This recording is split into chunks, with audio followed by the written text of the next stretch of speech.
Rule 2. Treat yourself like someone you are responsible for helping. Why won't you just take your damn pills? Imagine that 100 people are prescribed a drug. Consider what happens next. On a third of them won't fill the prescription. Half of the remaining 67 will fill it, but won't take the medication correctly. They'll miss doses. They'll quit taking it early. They might not even take it at all. Physicians and pharmacists tend to blame such patients for their noncompliance, inaction and error. You can lead a horse to water, they reason. Psychologists tend to take a dim view of such judgments. We are trained to assume that the failure of patients to follow professional advice is the fault of the practitioner, not the patient. We believe the health care provider has a responsibility to professor advice that will be followed, offer interventions that will be respected, plan with the patient or client until the desired result is achieved, and follow up to ensure that everything is going correctly. This is just one of the many things that make psychologists so wonderful. Smiley face. Of course, we have the luxury of time with our clients, unlike other more beleaguered professionals, who wonder why sick people won't take their medication. What's wrong with them? Don't they want to get better? Here's something worse. Imagine that someone receives an organ transplant. Imagine it's a kidney. A transplant typically occurs only after a long period of anxious waiting on the part of the recipient. Only a minority of people donate organs when they die, and even fewer when they are still alive. Only a small number of donated organs are a good match for any hopeful recipient. This means that the typical kidney transplantee has been undergoing dialysis, the only alternative, for years. Dialysis involves passing all the patient's blood out of his or her body, through a machine, and back in. It is an unlikely and miraculous treatment, so that's all good, but it's not pleasant. It must happen 5 to 7 times a week, for 8 hours a time. It should happen every time the patient sleeps. That's too much. No one wants to stay on dialysis. Now, one of the complications of transplantation is rejection. Your body does not like it when parts of someone else's body are stitched into it. Your immune system will attack and destroy such foreign elements, even when they are crucial to your survival. To stop this from happening, you must take anti-rejection drugs, which weaken immunity, increasing your susceptibility to infectious disease. Most people are happy to accept the trade-off. Recipients of transplants still suffer the effects of organ rejection, despite the existence and utility of these drugs. It's not because the drugs fail, although they sometimes do. It's more often because those prescribed the drugs do not take them. This beggars belief. It is seriously not good to have your kidneys fail. Dialysis is no picnic. Transplantation surgery occurs after long waiting, at high risk and great expense. To lose all that because you don't take your medication? How could people do that to themselves? How could this possibly be? It's complicated, to be fair. Many people who receive a transplanted organ are isolated, or beset by multiple physical health problems, to say nothing of problems associated with unemployment or family crisis. They may be cognitively impaired or depressed. They may not entirely trust their doctor, or understand the necessity of the medication. Maybe they can barely afford the drugs, and ration them, desperately and unproductively. But, and this is the amazing thing, imagine that it isn't you who feels sick.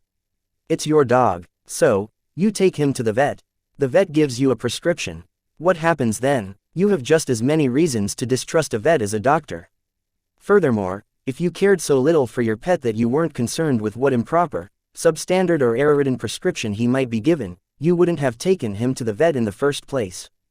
Thus, you care. Your actions prove it. In fact, on average, you care more.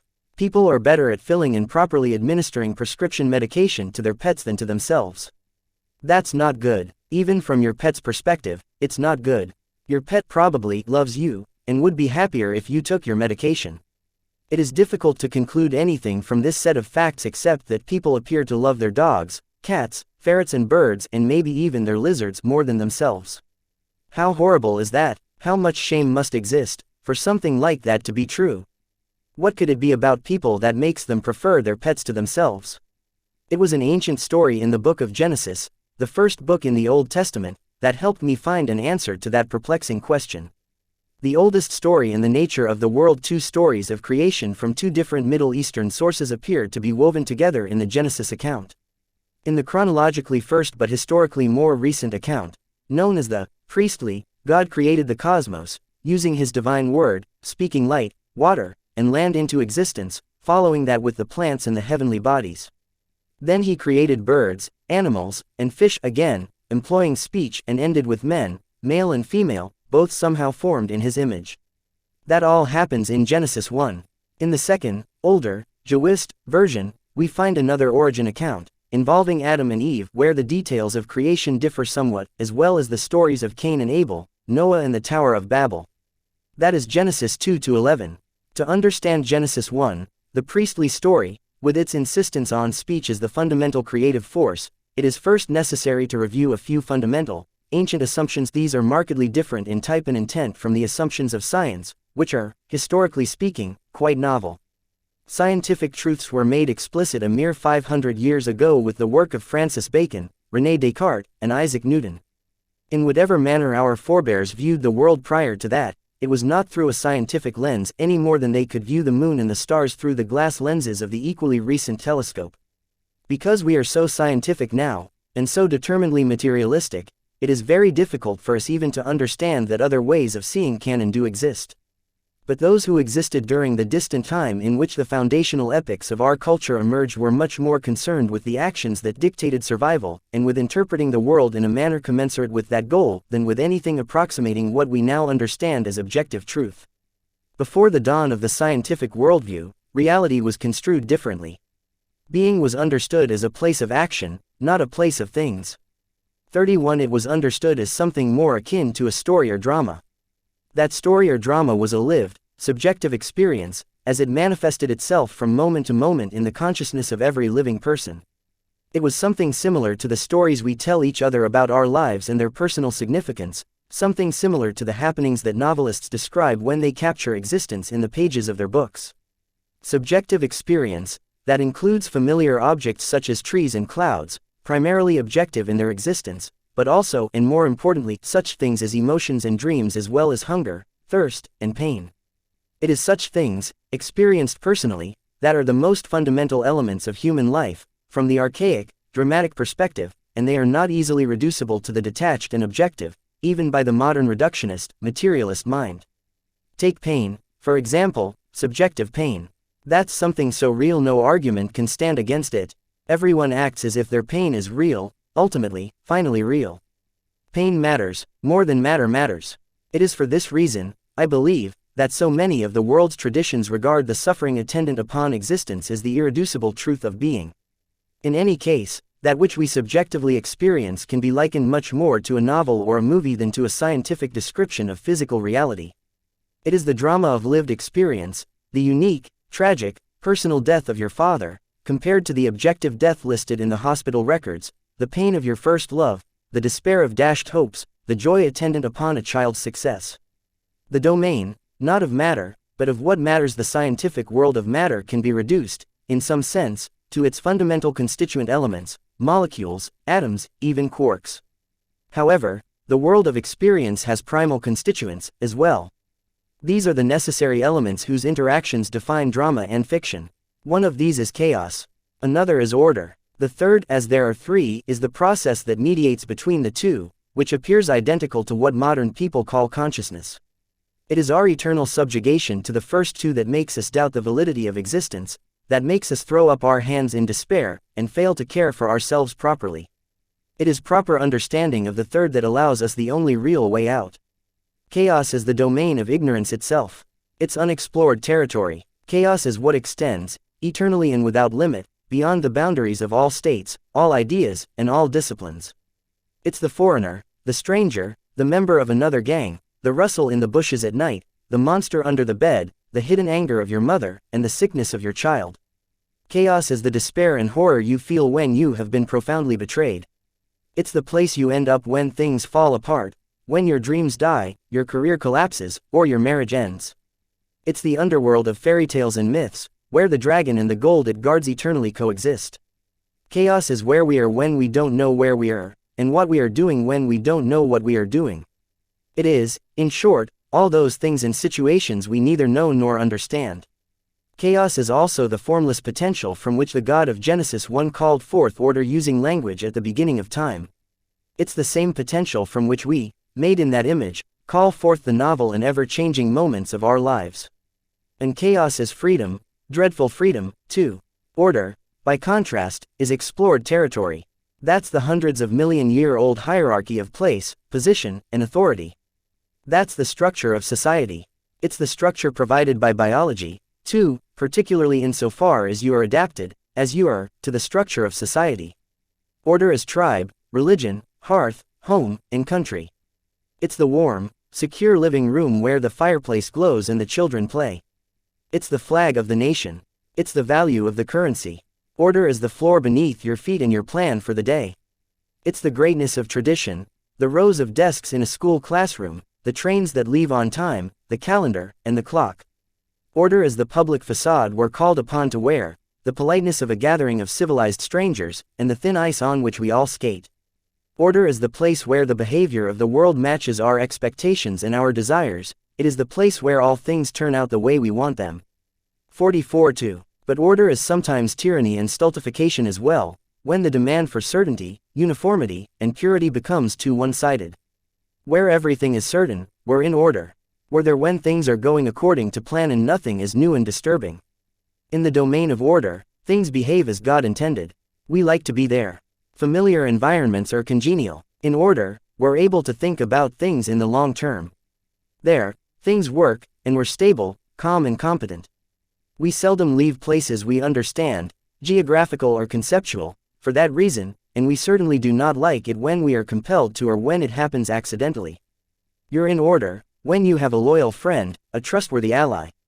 When the same person betrays you, sells you out, you move from the daytime world of clarity and light to the dark underworld of chaos, confusion and despair. That's the same move you make, and the same place you visit, when the company you work starts to fail and your job is placed in doubt. When your tax return has been filed, that's order. When you're audited, that's chaos. Most people would rather be mugged than audited. Before the Twin Towers fell, that was order. Chaos manifested itself afterward. Everyone felt it. The very air became uncertain. What exactly was it that fell?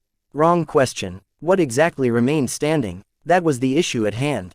When the ice you're skating on is solid, that's order. When the bottom drops out, and things fall apart, and you plunge through the ice, that's chaos. Order is the Shire of Tolkien's hobbits, peaceful, productive and safely inhabitable, even by the naive. Chaos is the underground kingdom of the dwarves, usurped by Smaug, the treasure-hoarding serpent. Chaos is the deep ocean bottom to which Pinocchio voyaged to rescue his father from Monstro, whale and fire-breathing dragon. That journey into darkness and rescue is the most difficult thing a puppet must do, if he wants to be real, if he wants to extract himself from the temptations of deceit and acting and victimization and impulsive pleasure and totalitarian subjugation, if he wants to take his place as a genuine being in the world. Order is the stability of your marriage. It's buttressed by the traditions of the past and by your expectations, grounded, often invisibly, in those traditions. Chaos is that stability crumbling under your feet when you discover your partner's infidelity. Chaos is the experience of reeling unbound and unsupported through space when your guiding routines and traditions collapse.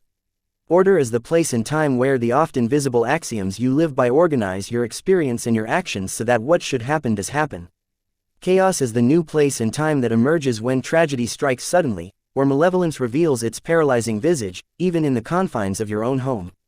Something unexpected or undesired can always make its appearance, when a plan is being laid out, regardless of how familiar the circumstances. When that happens, the territory has shifted. Make no mistake about it. The space, the apparent space, may be the same. But we live in time, as well as space. In consequence, even the oldest and most familiar places retain an ineradicable capacity to surprise you. You may be cruising happily down the road in the automobile you have known and loved for years.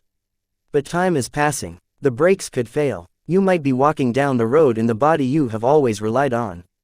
If your heart malfunctions, even momentarily, everything changes. Friendly old dogs can still bite. Old and trusted friends can still deceive. New ideas can destroy old and comfortable certainties. Such things matter. They're real. Our brains respond instantly when chaos appears, with simple, hyper-fast circuits maintained from the ancient days, when our ancestors dwelled in trees, and snakes struck in a flash. 32 After that nigh instantaneous, deeply reflexive bodily response comes the later evolving. After that nigh instantaneous, deeply reflexive bodily response comes the later evolving, more complex but slower responses of emotions, and, after that, comes 45 Thinking, of the higher order, which can extend over seconds, minutes or years. All that response is instinctive, in some sense, but the faster the response, the more instinctive. Chaos and order. Personality, female and male chaos and order are two of the most fundamental elements of lived experience, two of the most basic subdivisions of being itself. But they're not things, or objects, and they're not experienced as such. Things or objects are part of the objective world. They're inanimate, spiritless. They're dead. This is not true of chaos and order. Those are perceived, experienced and understood, to the degree that they are understood at all, as personalities, and that is just as true of the perceptions, experiences and understanding of modern people as their ancient forebears. It's just that moderners don't notice. Order and chaos are not understood first, objectively, as things or objects, and then personified. That would only be the case if we perceived objective reality first, and then inferred intent and purpose. But that isn't how perception operates, despite our preconceptions. Perception of things as tools, for example, occurs before or in concert with perception of things as objects. We see what things mean just as fast or faster than we see what they are. 33. Perception of things as entities with personality also occurs before perception of things as things. This is particularly true of the action of others, 34. Living others, but we also see the non-living, objective world, as animated, with purpose and intent. This is because of the operation of what psychologists have called the hyperactive agency detector within us. 35. We evolved, over millennia, within intensely social circumstances. This means that the most significant elements of our environment of origin were personalities, not things, objects or situations. The personalities we have evolved to perceive have been around, in predictable form, and in typical, hierarchical configurations, forever, for all intents and purposes. They have been male or female, for example, for 1 billion years. That's a long time. The division of life into its twin sexes occurred before the evolution of multicellular animals. It was in a still respectable 1/5 of that time that mammals, who take extensive care of their young, emerged. Thus, the category of parent and/or child has been around for 200 million years. That's longer than birds have existed. That's longer than flowers have grown. It's not 1 billion years, but it's still a very long time. It's plenty long enough for male and female and parent and child to serve as vital and fundamental parts of the environment to which we have adapted. This means that male and female and parent and child are categories, for us, natural categories, deeply embedded in our perceptual, emotional and motivational structures. Our brains are deeply social. Other creatures, particularly other humans, were crucially important to us as we lived, mated and evolved. Those creatures were literally our natural habitat, our environment. From a Darwinian perspective, nature, reality itself, the environment itself, is what selects. The environment cannot be defined in any more fundamental manner. It is not mere inert matter. Reality itself is whatever we contend with when we are striving to survive and reproduce. A lot of that is other beings, their opinions of us, and their communities. And that's that. Over the millennia, as our brain capacity increased and we developed curiosity to spare, we became increasingly aware of and curious about the nature of the world, what we eventually conceptualized as the objective world, outside the personalities of family and troop. And, outside, is not merely unexplored physical territory. Outside is outside of what we currently understand, and understanding is dealing with and coping with and not merely representing objectively. But our brains had been long concentrating on other people. Thus, it appears that we first began to perceive the unknown, chaotic, non-human world with the innate categories of our social brain. 36. And even this is a misstatement. When we 46 first began to perceive the unknown, chaotic, non-animal world, we used categories that had originally evolved to represent the pre-human animal social world. Our minds are far older than mere humanity. Our categories are far older than our species. Our most basic category, as old, in some sense, as the sexual act itself, appears to be that of sex, male and female. We appear to have taken that primordial knowledge of structured, creative opposition and begun to interpret everything through its lens. 37. Order. The known appears symbolically associated with masculinity, as illustrated in the aforementioned yang of the Taoist yin-yang symbol. This is perhaps because the primary hierarchical structure of human society is masculine, as it is among most animals, including the chimpanzees who are our closest genetic and, arguably, behavioral match. It is because men are and throughout history have been the builders of towns and cities, the engineers, stonemasons, bricklayers, and lumberjacks, the operators of heavy machinery. 38 Order is God the Father, the eternal judge, ledger keeper and dispenser of rewards and punishments. Order is the peacetime army of policemen and soldiers. It's the political culture, the corporate environment, and the system. It's the they, in, you know what they say. It's credit cards, classrooms, supermarket checkout lineups, turn-taking, traffic lights, and the familiar routes of daily commuters. Order, when pushed too far, when imbalanced, can also manifest itself destructively and terribly. It does so as the forced migration, the concentration camp, and the soul-devouring uniformity of the goose step. Chaos, the unknown, is symbolically associated with the feminine. This is partly because all the things we have come to know were born, originally, of the unknown, just as all beings we encounter were born of mothers. Chaos is mater, origin, source, mother, materia, the substance from which all things are made. It is also what matters, or what is the matter, the very subject matter of thought and communication. In its positive guise, chaos is possibility itself, the source of ideas, the mysterious realm of gestation and birth. As a negative force, it's the impenetrable darkness of a cave in the accident by the side of the road. It's the mother grizzly, all compassion to her cubs, who marks you as potential predator and tears you to pieces. Chaos, the eternal feminine, is also the crushing force of sexual selection. Women are choosy martyrs, unlike female chimps, their closest animal counterparts. 39. Most men do not meet female human standards. It is for this reason that women on dating sites rate 85% of men as below average in attractiveness. 40. It is for this reason that we all have twice as many female ancestors as male. Imagine that all the women who have ever lived have averaged one child. Now imagine that half the men who have ever lived have fathered 2 children, if they had any, while the other half fathered none. 41. It is woman as nature who looks at half of all men and says, no.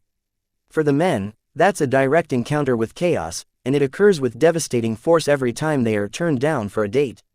Human female choosiness is also why we are very different from the common ancestor we shared with our chimpanzee cousins, while the latter are very much the same. Women's proclivity to say no, more than any other force, has shaped our evolution into the creative, industrious, upright, large-brained, competitive, aggressive, domineering creatures that we are.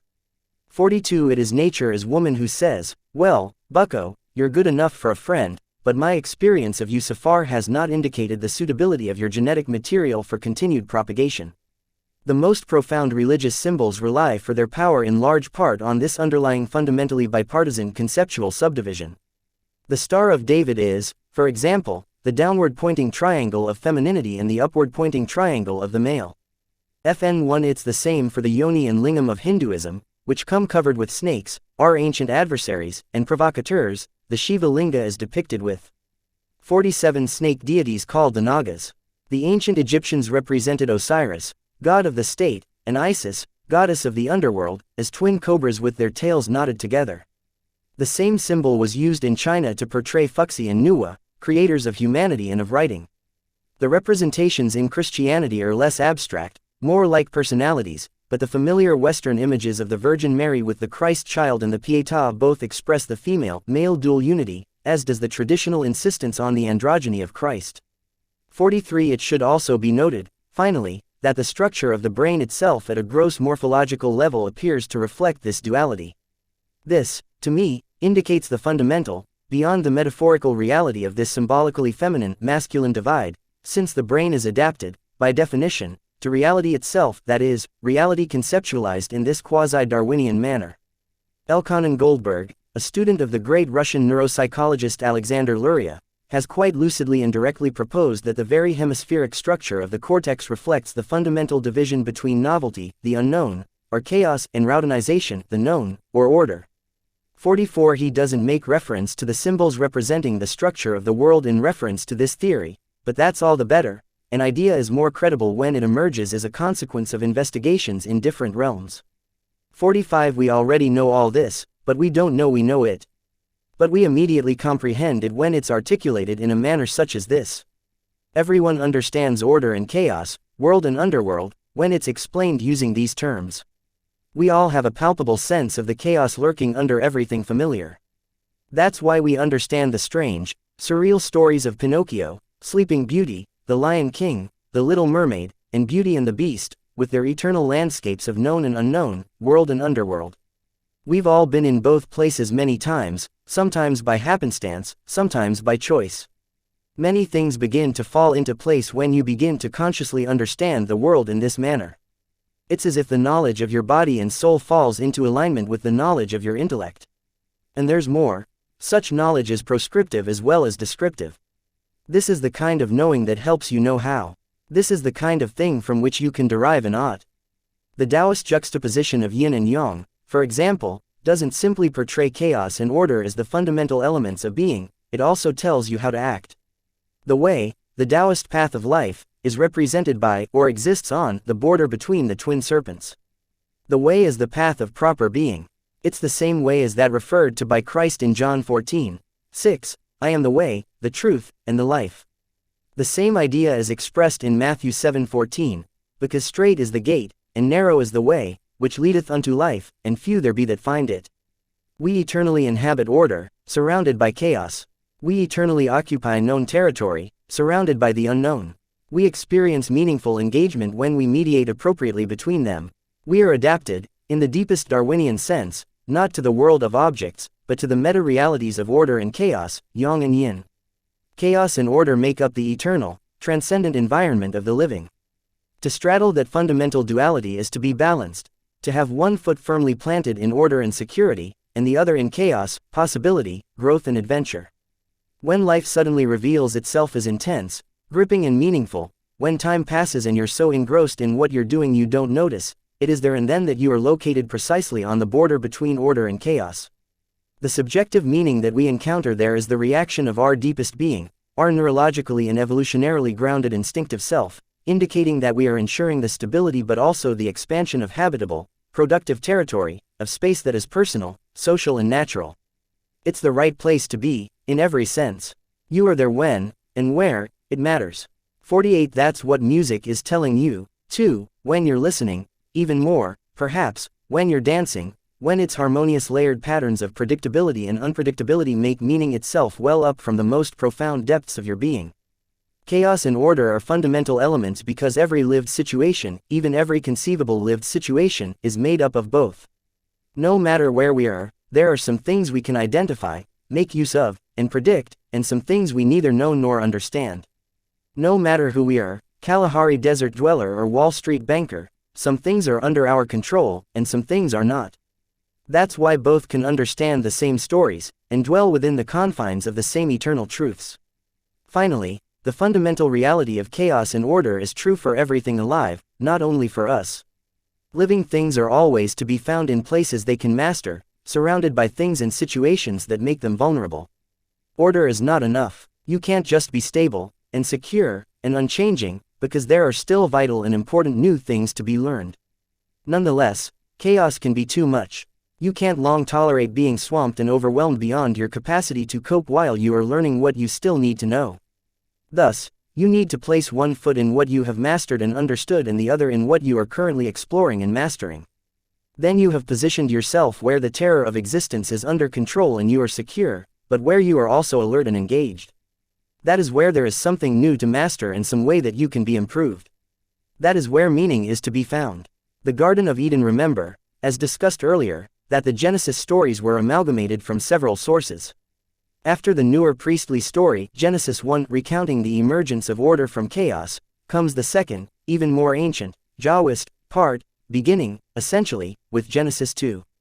The Taoist account, which uses the name Yhwh or Yahweh to represent God, contains the story of Adam and Eve, along with a much fuller explication of the events of the sixth day alluded to in the previous, priestly, story.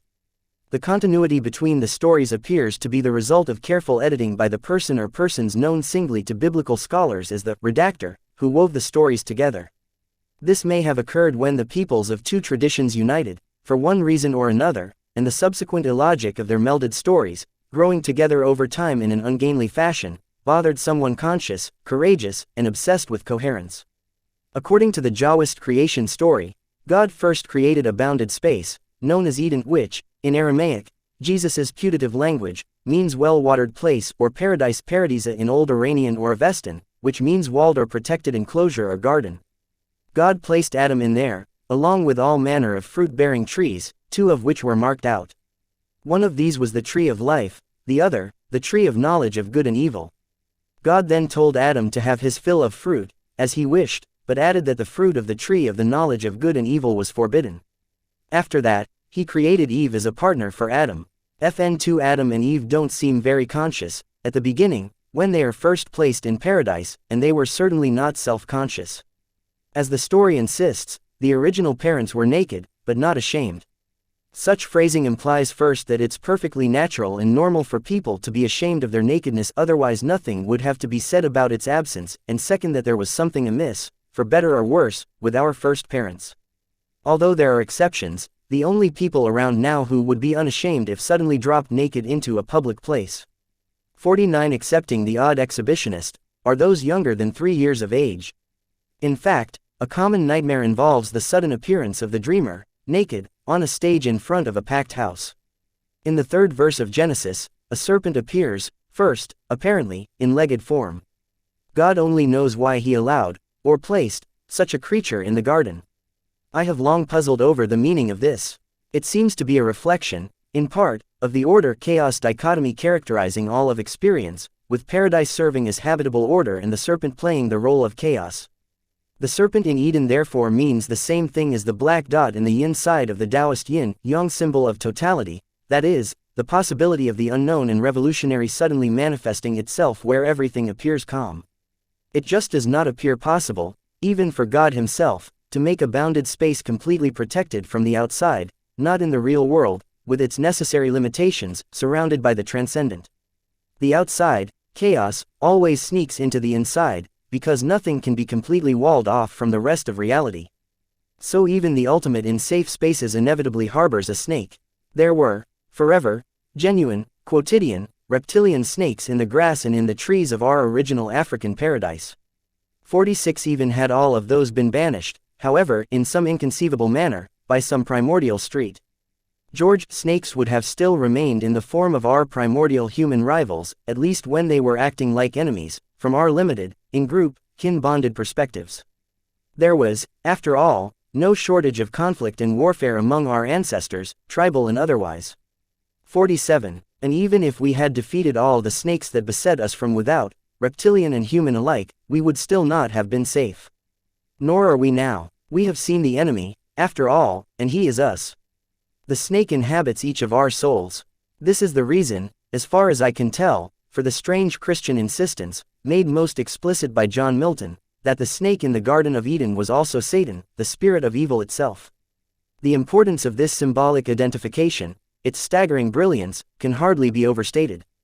It is through such a millennia-long exercise of the imagination that the idea of abstracted moral concepts themselves, with all they entail, developed.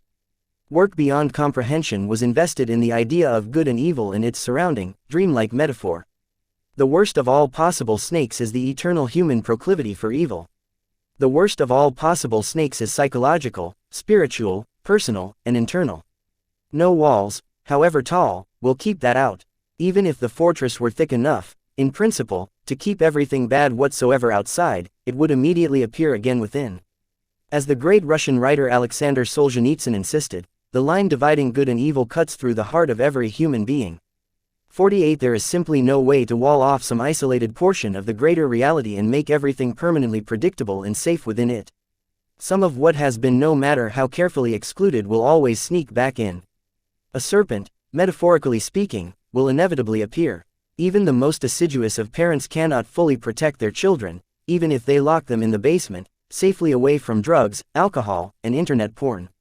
In that extreme case, the too cautious, too caring parent merely substitutes himself or herself for the other terrible problems of life. This is the great Freudian Oedipal nightmare. 49 It is far better to render beings in your care competent than to protect them. And even if it were possible to permanently banish everything threatening, everything dangerous and, therefore, everything challenging and interesting, that would mean only that another danger would emerge, that of permanent human infantilism and absolute uselessness. How could the nature of man ever reach its full potential without challenge and danger? How dull and contemptible would we become if there was no longer a reason? 50 To pay attention, maybe God thought his new creation would be able to handle the serpent and considered its presence the lesser of two evils. Question for parents: do you want to make your children safe or strong? In any case, there's a serpent in the garden, and he's a subtle beast, according to the ancient story, difficult to see, vaporous, cunning, deceitful, and treacherous. It therefore comes as no surprise when he decides to play a trick on Eve. Why Eve instead of Adam? It could just be a chance. It was 50-50 for Eve, statistically speaking, and those are pretty high odds.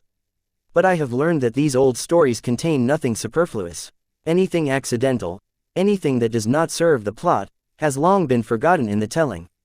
As the Russian playwright Anton Chekhov advised, if there is a rifle hanging on the wall in Act 1, it must be fired in the next act. Otherwise, it has no business being there. 50 Perhaps primordial Eve had more reason to attend to serpents than Adam. Maybe they were more likely, for example, to prey on her tree-dwelling infants. Perhaps it is for this reason that Eve's daughters are more protective, self-conscious, fearful, and nervous to this day, even and especially in the most egalitarian of modern human societies. 51. In any case, the serpent tells Eve that if she eats the forbidden fruit, she won't die. Instead, her eyes will be opened. She will become like God, knowing good from evil. Of course, the serpent doesn't let her know she will be like God in only that one way. But he is a serpent, after all. Being human and wanting to know more, Eve decides to eat the fruit. Poof. She wakes up. She's conscious, or perhaps self-conscious, for the first time. Now, no clear-seeing, conscious woman is going to tolerate an unawakened man. So, Eve immediately shares the fruit with Adam. That makes him self-conscious. Little has changed. Women have been making men self-conscious since the beginning of time. They do this primarily by rejecting them, but they also do it by shaming them, if men do not take responsibility. Since women bear the primary burden of reproduction, it's no wonder. It is very hard to see how it could be otherwise. But the capacity of women to shame men and render them self-conscious is still a primal force of nature. Now, you may ask, what in the world have snakes got to do with vision? Well, first, it's clearly of some importance to see them, because they might prey on you, particularly when you're little and live in trees, like our arboreal ancestors.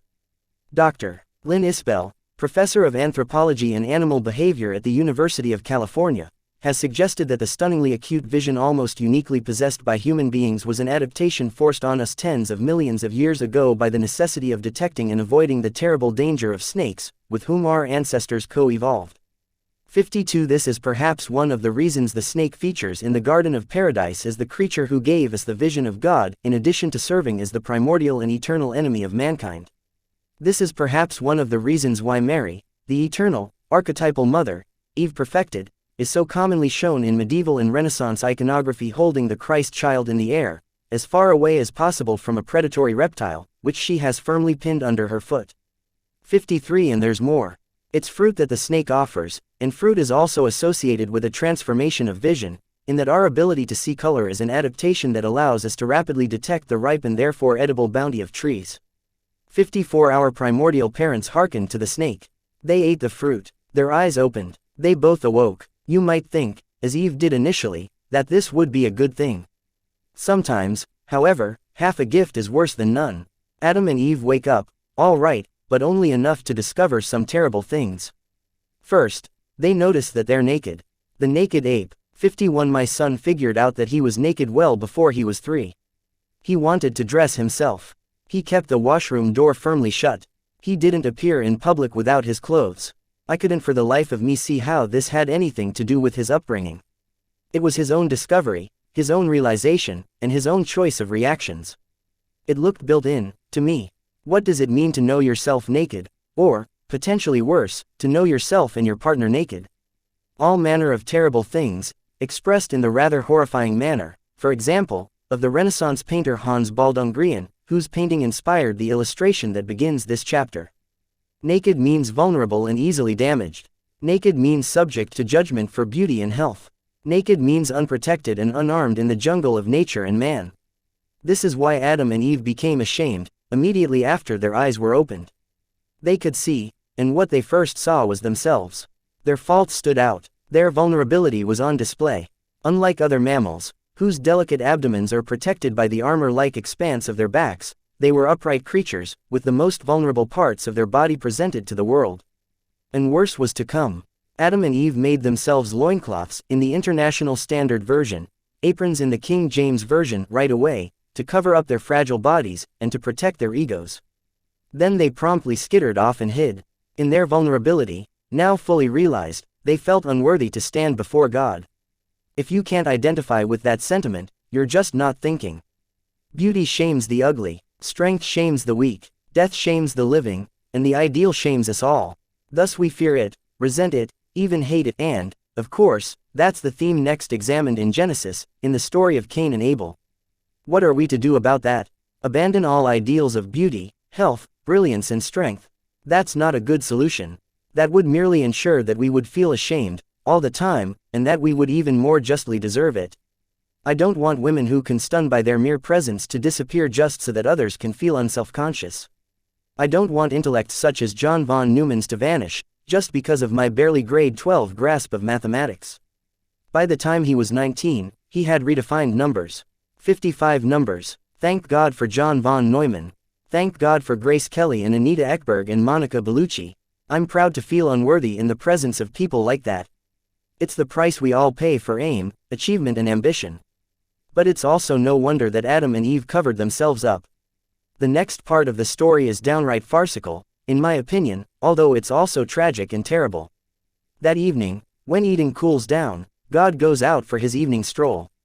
But Adam is absent. This puzzles God, who is accustomed to walking with him.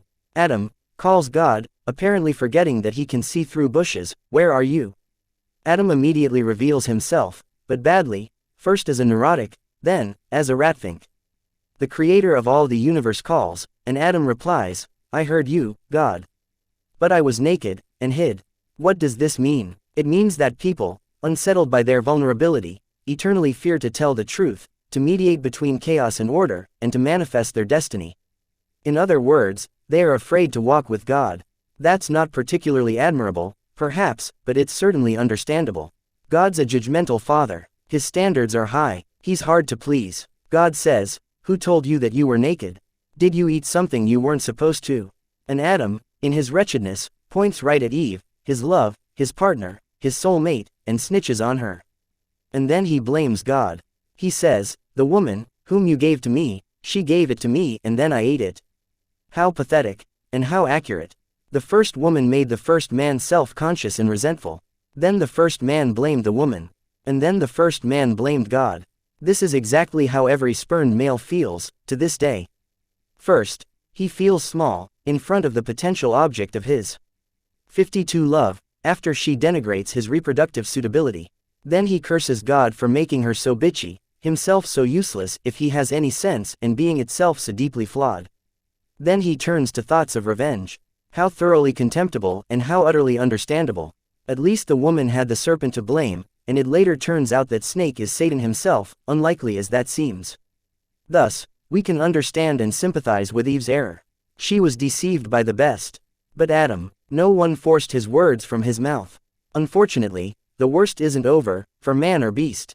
First, God curses the serpent, telling him that he will now have to slither around, legless, forever in peril of being stomped on by angry humans. Second, he tells the woman that she will now bring forth children in sorrow, and desire an unworthy, sometimes resentful man, who will in consequence lord her biological fate over her, permanently. What might this mean? It could just mean that God is a patriarchal tyrant, as politically motivated interpretations of the ancient story insist. I think it's merely descriptive. Merely. And here is why. As human beings evolved, the brains that eventually gave rise to self-consciousness expanded tremendously. This produced an evolutionary arms race between the fetal head and female pelvis. 56 The female graciously widened her hips, almost to the point where running would no longer be possible. The baby, for his part, allowed himself to be born more than a year early, compared to other mammals of his size, and evolved a semi-collapsible head. 57 This was and is a painful adjustment for both. The essentially fetal baby is almost completely dependent on his mother for everything during that first year. The programmability of his massive brain means that he must be trained until he is 18 or 30 before being pushed out of the nest. This is to say nothing of the woman's consequential pain in childbirth and the high risk of death for mother and infant alike. This all means that women pay a high price for pregnancy and childrearing, particularly in the early stages, and that one of the inevitable consequences is increased dependence upon the sometimes unreliable and always problematic good graces of men. After God tells Eve what is going to happen, now that she has awakened, he turns to Adam, who, along with his male descendants, doesn't get off any easier. God says something akin to this: "Man, because you attended to the woman, your eyes have been opened. Your godlike vision, granted to you by snake, fruit, and lover, allows you to see far, even into the future. But those who see into the future can also eternally see trouble coming and must then prepare for all contingencies and possibilities. To do that, you will have to eternally sacrifice the present for the future. You must put aside pleasure for security. In short, you will have to work. And it's going to be difficult. I hope you're fond of thorns and thistles, because you're going to grow a lot of them." And then God banishes the first man and the first woman from paradise, out of infancy, out of the unconscious animal world, into the horrors of history itself. And then he puts cherubim and a flaming sword at the gate of Eden, just to stop them from eating the fruit of the tree of life. That, in particular, appears rather mean-spirited. Why not just make the poor humans immortal right away? Particularly if that is your plan for the ultimate future, anyway, as the story goes. But who would dare to question God? Perhaps heaven is something you must build, and immortality is something you must earn. And so we return to our original query: why would someone buy prescription medication for his dog and then so carefully administer it when he would not do the same for himself? Now you have the answer, derived from one of the foundational texts of mankind. Why should anyone take care of anything as naked, ugly, ashamed, frightened, worthless, cowardly, resentful, defensive, and accusatory as a descendant of Adam? Even if that thing, that being, is himself.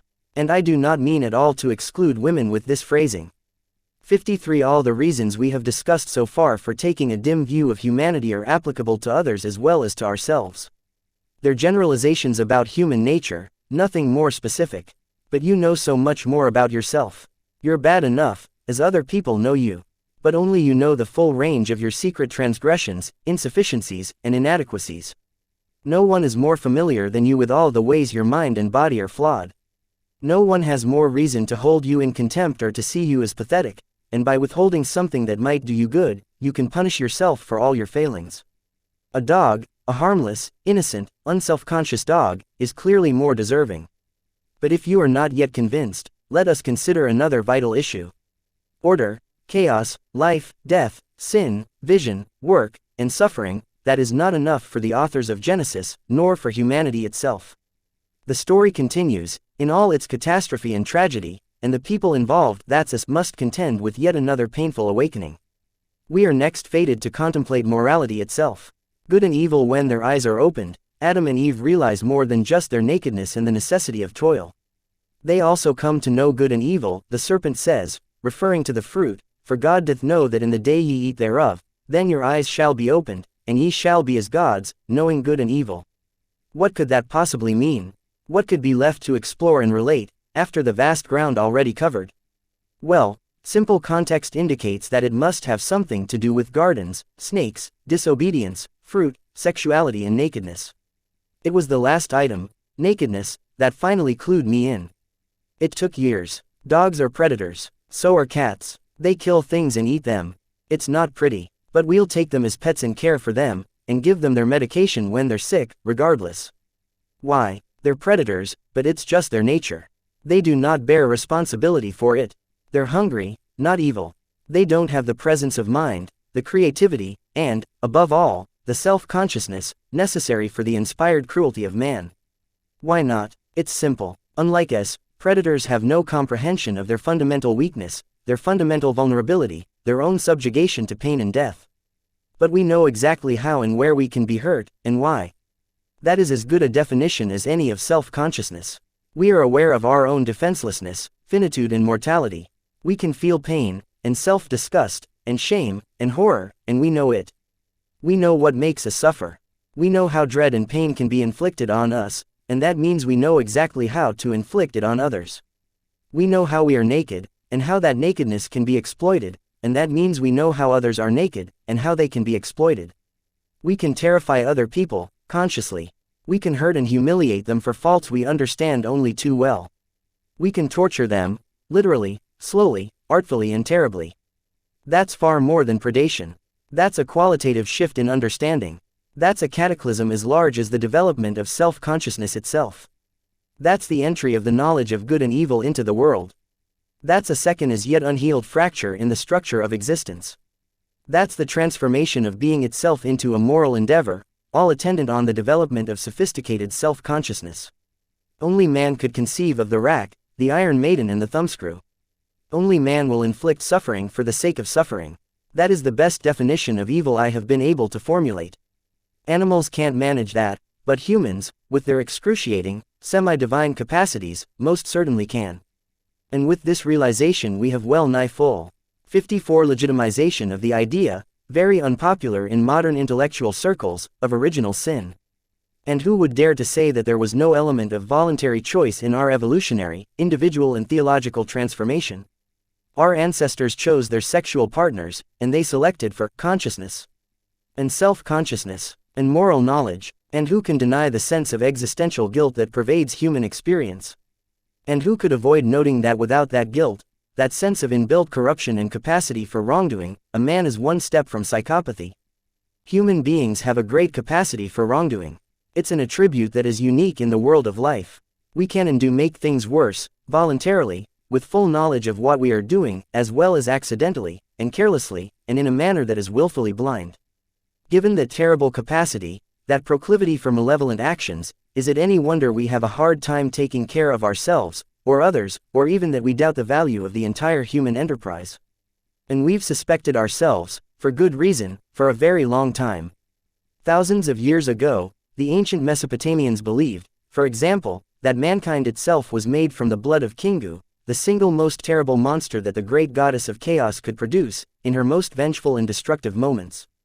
58 After drawing conclusions such as that, how could we not question the value of our being, and even of being itself? Who then could be faced with illness, in himself or another, without doubting the moral utility of prescribing a healing medicament? And no one understands the darkness of the individual better than the individual himself. Who, then, when ill, is going to be fully committed to his own care? Perhaps man is something that should never have been. Perhaps the world should even be cleansed of all human presence, so that being and consciousness could return to the innocent brutality of the animal. I believe that the person who claims never to have wished for such a thing has neither consulted his memory nor confronted his darkest fantasies. What then is to be done? A spark of the divine in Genesis 1, God creates the world with the divine, truthful word, generating habitable, paradisal order from the precosmogonic chaos.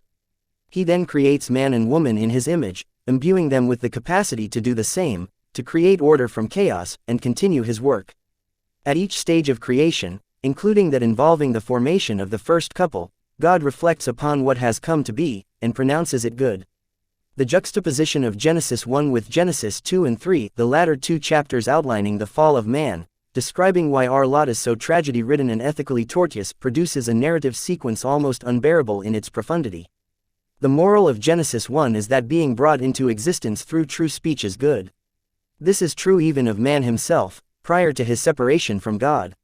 This goodness is terribly disrupted by the events of the fall, and of Cain and Abel and the flood and the Tower of Babel, but we retain an intimation of the prolapsarian state.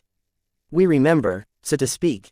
We remain eternally nostalgic for the innocence of childhood, the divine, unconscious being of the animal, and the untouched cathedral-like old-growth forest. We find respite in such things.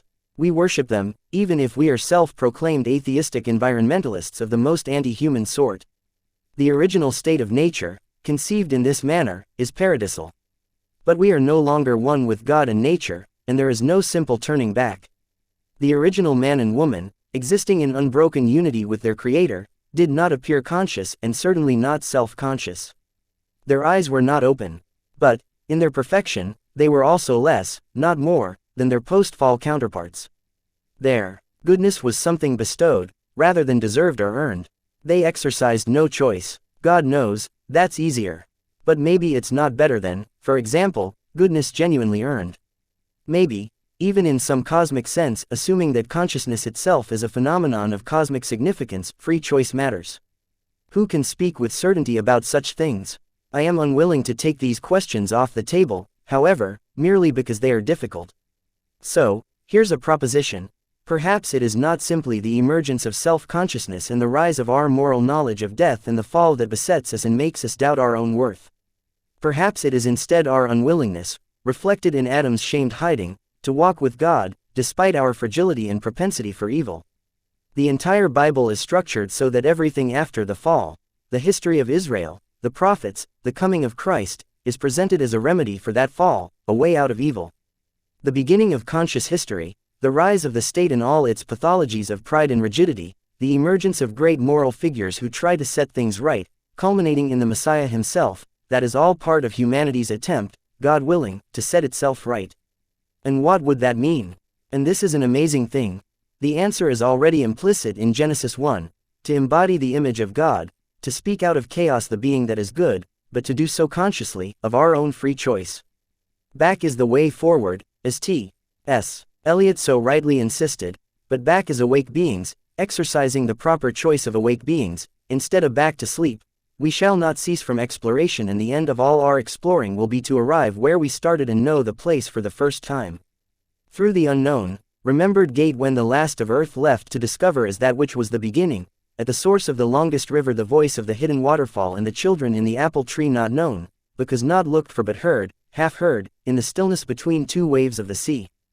Quick now, here, now, always, a condition of complete simplicity, costing not less than everything, and all shall be well and all manner of things shall be well when the tongues of flames are enfolded into the crown knot of fire and the rose are one. Little Gidding, 4 quartets, 1943. If we wish to take care of ourselves properly, we would have to respect ourselves, but we don't, because we are, not least in our own eyes, fallen creatures. If we lived in truth, if we spoke the truth, then we could walk with God once again, and respect ourselves, and others, and the world. Then we might treat ourselves like people we cared for. We might strive to set the world straight. We might orient it toward heaven, where we would want people we cared for to dwell, instead of hell, where our resentment and hatred would eternally sentence everyone. In the areas where Christianity emerged 2,000 years ago, people were much more barbaric than they are today. Conflict was everywhere. Human sacrifice, including that of children, was a common occurrence even in technologically sophisticated societies, such as that of ancient Carthage. 59 In Rome, arena sports were competitions to the death, and the spilling of blood was a commonplace. The probability that a modern person, in a functional democratic country, will now kill or be killed is infinitesimally low compared to what it was in previous societies, and still is, in the unorganized and anarchic parts of the 56 world. Then, the primary moral issue confronting society was control of violent, impulsive selfishness and the mindless greed and brutality that accompanies it. People with those aggressive tendencies still exist. At least now they know that such behavior is suboptimal, and either try to control it or encounter major social obstacles if they don't. But now, also, another problem has arisen, which was perhaps less common in our harsher past. It is easy to believe that people are arrogant, and egotistical, and always looking out for themselves. The cynicism that makes that opinion a universal truism is widespread and fashionable. But such an orientation to the world is not at all characteristic of many people. They have the opposite problem. They shoulder intolerable burdens of self-disgust, self-contempt, shame and self-consciousness. Thus, instead of narcissistically inflating their own importance, they don't value themselves at all, and they don't take care of themselves with attention and skill. It seems that people often don't really believe that they deserve the best care, personally speaking. They are excruciatingly aware of their own faults and inadequacies, real and exaggerated, and ashamed and doubtful of their own value. They believe that other people shouldn't suffer, and they will work diligently and altruistically to help them alleviate it. They extend the same courtesy even to the animals they are acquainted with, but not so easily to themselves. Then, the primary moral issue confronting society was control of violent, impulsive selfishness and the mindless greed and brutality that accompanies it. People with those aggressive tendencies still exist. At least now they know that such behavior is suboptimal, and either try to control it or encounter major social obstacles if they don't. But now, also, another problem has arisen, which was perhaps less common in our harsher past. It is easy to believe that people are arrogant, and egotistical, and always looking out for themselves. The cynicism that makes that opinion a universal truism is widespread and fashionable. But such an orientation to the world is not at all characteristic of many people. They have the opposite problem. They shoulder intolerable burdens of self-disgust, self-contempt, shame and self-consciousness. Thus, instead of narcissistically inflating their own importance, they don't value themselves at all, and they don't take care of themselves with attention and skill. It seems that people often don't really believe that they deserve the best care, personally speaking. They are excruciatingly aware of their own faults and inadequacies, real and exaggerated, and ashamed and doubtful of their own value. They believe that other people shouldn't suffer, and they will work diligently and altruistically to help them alleviate it. They extend the same courtesy even to the animals they are acquainted with, but not so easily to themselves. It is true that the idea of virtuous self-sacrifice is deeply embedded in Western culture, at least insofar as the West has been influenced by Christianity, which is based on the imitation of someone who performed the ultimate act of self-sacrifice. Any claim that the Golden Rule does not mean, sacrifice yourself for others, might therefore appear dubious. But Christ's archetypal death exists as an example of how to accept finitude, betrayal and tyranny heroically, how to walk with God despite the tragedy of self-conscious knowledge, and not as a directive to victimize ourselves in the service of others. To sacrifice ourselves to God, to the highest good, if you like, does not mean to suffer silently and willingly when some person or organization demands more from us, consistently, than is offered in return. That means we are supporting tyranny, and allowing ourselves to be treated like slaves. It is not virtuous to be victimized by a bully, even if that bully is oneself. I learned two very important lessons from Carl Jung, the famous Swiss depth psychologist, about doing unto others as you would have them do unto you, or loving your neighbor as yourself. The first lesson was that neither of these statements has anything to do with being nice. The second was that both are equations, rather than injunctions. If I am someone's friend, family member, or lover, then I am morally obliged to bargain as hard on my own behalf as they are on theirs. If I fail to do so, I will end up a slave, and the other person a tyrant. What good is that? It's much better for any relationship when both partners are strong. Furthermore, there is little difference between standing up and speaking for yourself, when you are being bullied or otherwise tormented and enslaved, and standing up and speaking for someone else. As Jung points out, this means embracing and loving the sinner who is yourself, as much as forgiving and aiding someone else who is stumbling and imperfect. As God himself claims, so goes the story, vengeance is mine, I will repay, saith the Lord. According to this philosophy, you do not simply belong to yourself. You are not simply your own possession to torture and mistreat. This is partly because your being is inexorably tied up with that of others, and your mistreatment of yourself can have catastrophic consequences for others. This is most clearly evident, perhaps, in the aftermath of suicide, when those left behind are often both bereft and traumatized. But, metaphorically speaking, there is also this: you have a spark of the divine in you, which belongs not to you, but to God. We are, after all, according to Genesis, made in his image. We have the semi-divine capacity for consciousness. Our consciousness participates in the speaking forth of being. We are low-resolution, canonic versions of 57 God. We can make order from chaos, and vice versa, in our way, with our words. So, we may not exactly be God, but we're not exactly nothing, either. In my own periods of darkness, in the underworld of the soul, I find myself frequently overcome and amazed by the ability of people to befriend each other, to love their intimate partners and parents and children, and to do what they must do to keep the machinery of the world running. I knew a man, injured and disabled by a car accident, who was employed by a local utility. For years after the crash he worked side by side with another man, who for his part suffered with a degenerative neurological disease. They cooperated while repairing the lines, each making up for the other's inadequacy. This sort of everyday heroism is the rule, I believe, rather than the exception. Most individuals are dealing with one or more serious health problems while going productively and uncomplainingly about their business. If anyone is fortunate enough to be in a rare period of grace and health, personally, then he or she typically has at least one close family member in crisis.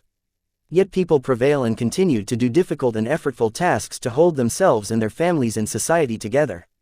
To me this is miraculous, so much so that a dumbfounded gratitude is the only appropriate response. There are so many ways that things can fall apart, or fail to work altogether, and it is always wounded people who are holding it together. They deserve some genuine and heartfelt admiration for that. It's an ongoing miracle of fortitude and perseverance. In my clinical practice I encourage people to credit themselves and those around them for acting productively and with care, as well as for the genuine concern and thoughtfulness they manifest towards others. People are so tortured by the limitations and constraint of being that I am amazed they ever act properly or look beyond themselves at all.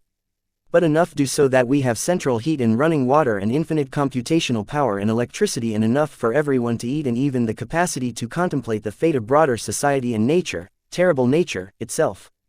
All that complex machinery that protects us from freezing and starving and dying from lack of water tends unceasingly towards malfunction through entropy, and it is only the constant attention of careful people that keeps it working so unbelievably well. Some people degenerate into the hell of resentment and the hatred of being, but most refuse to do so, despite their suffering and disappointments and losses and inadequacies and ugliness, and again that is a miracle for those with the eyes to see it. Humanity, in toto, and those who compose it as identifiable people deserve some sympathy for the appalling burden under which the human individual genuinely staggers, some sympathy for subjugation to mortal vulnerability, tyranny of the state, and the depredations of nature. It is an existential situation that no mere animal encounters or endures, and one of such severity that it would take a god to fully bear it. It is this sympathy that should be the proper medicament for self-conscious self-contempt, which has its justification but is only half the full and proper story. Hatred for self and mankind must be balanced with gratitude for tradition and the state and astonishment at what normal, everyday people accomplish, to say nothing of the staggering achievements of the truly remarkable. We deserve some respect. You deserve some respect. You are important to other people as much as to yourself. You have a vital role to play in the unfolding destiny of the world. You are, therefore, morally obliged to take care of yourself. You should take care of, help, and be good to yourself the same way you would take care of, help, and be good to someone you loved and valued. You may therefore have to conduct yourself habitually in a manner that allows you some respect for your own being and is fair enough. But every person is deeply flawed. Everyone falls short of the glory of God. If that stark fact meant, however, that we had no responsibility to care for ourselves as much as others, everyone would be brutally punished all the time. That would not be good. That would make the shortcomings of the world, which can make everyone who thinks honestly question the very propriety of the world, worse in every way.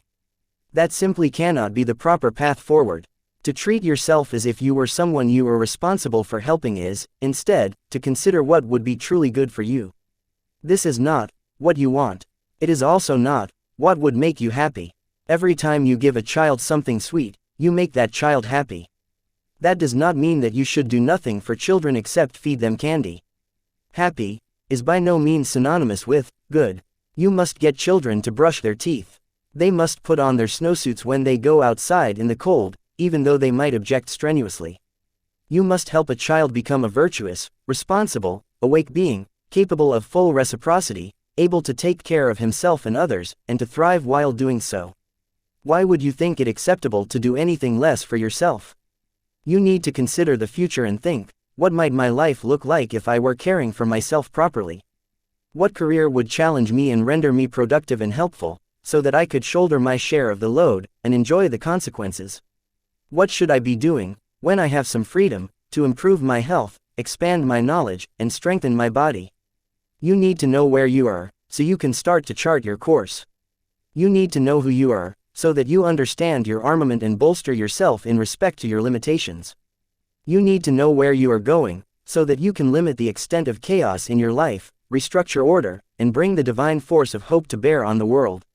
You must determine where you are going, so that you can bargain for yourself, so that you don't end up resentful, vengeful and cruel. You have to articulate your own principles, so that you can defend yourself against others taking inappropriate advantage of you, and so that you are secure and safe while you work and play. You must discipline yourself carefully. You must keep the promises you make to yourself, and reward yourself, so that you can trust and motivate yourself. You need to determine how to act toward yourself so that you are most likely to become and to stay a good person. It would be good to make the world a better place. Heaven, after all, will not arrive of its own accord. We will have to work to bring it about, and strengthen ourselves, so that we can withstand the deadly angels and flaming sword of judgment that God used to bar its entrance.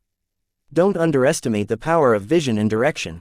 These are irresistible forces, able to transform what might appear to be unconquerable obstacles into traversable pathways and expanding opportunities. Strengthen the individual. Start with yourself. Take care with yourself. Define who you are. Refine your personality. Choose your destination and articulate your being. As the great 19th-century German philosopher Friedrich Nietzsche so brilliantly noted, He whose life has a why can bear almost any how.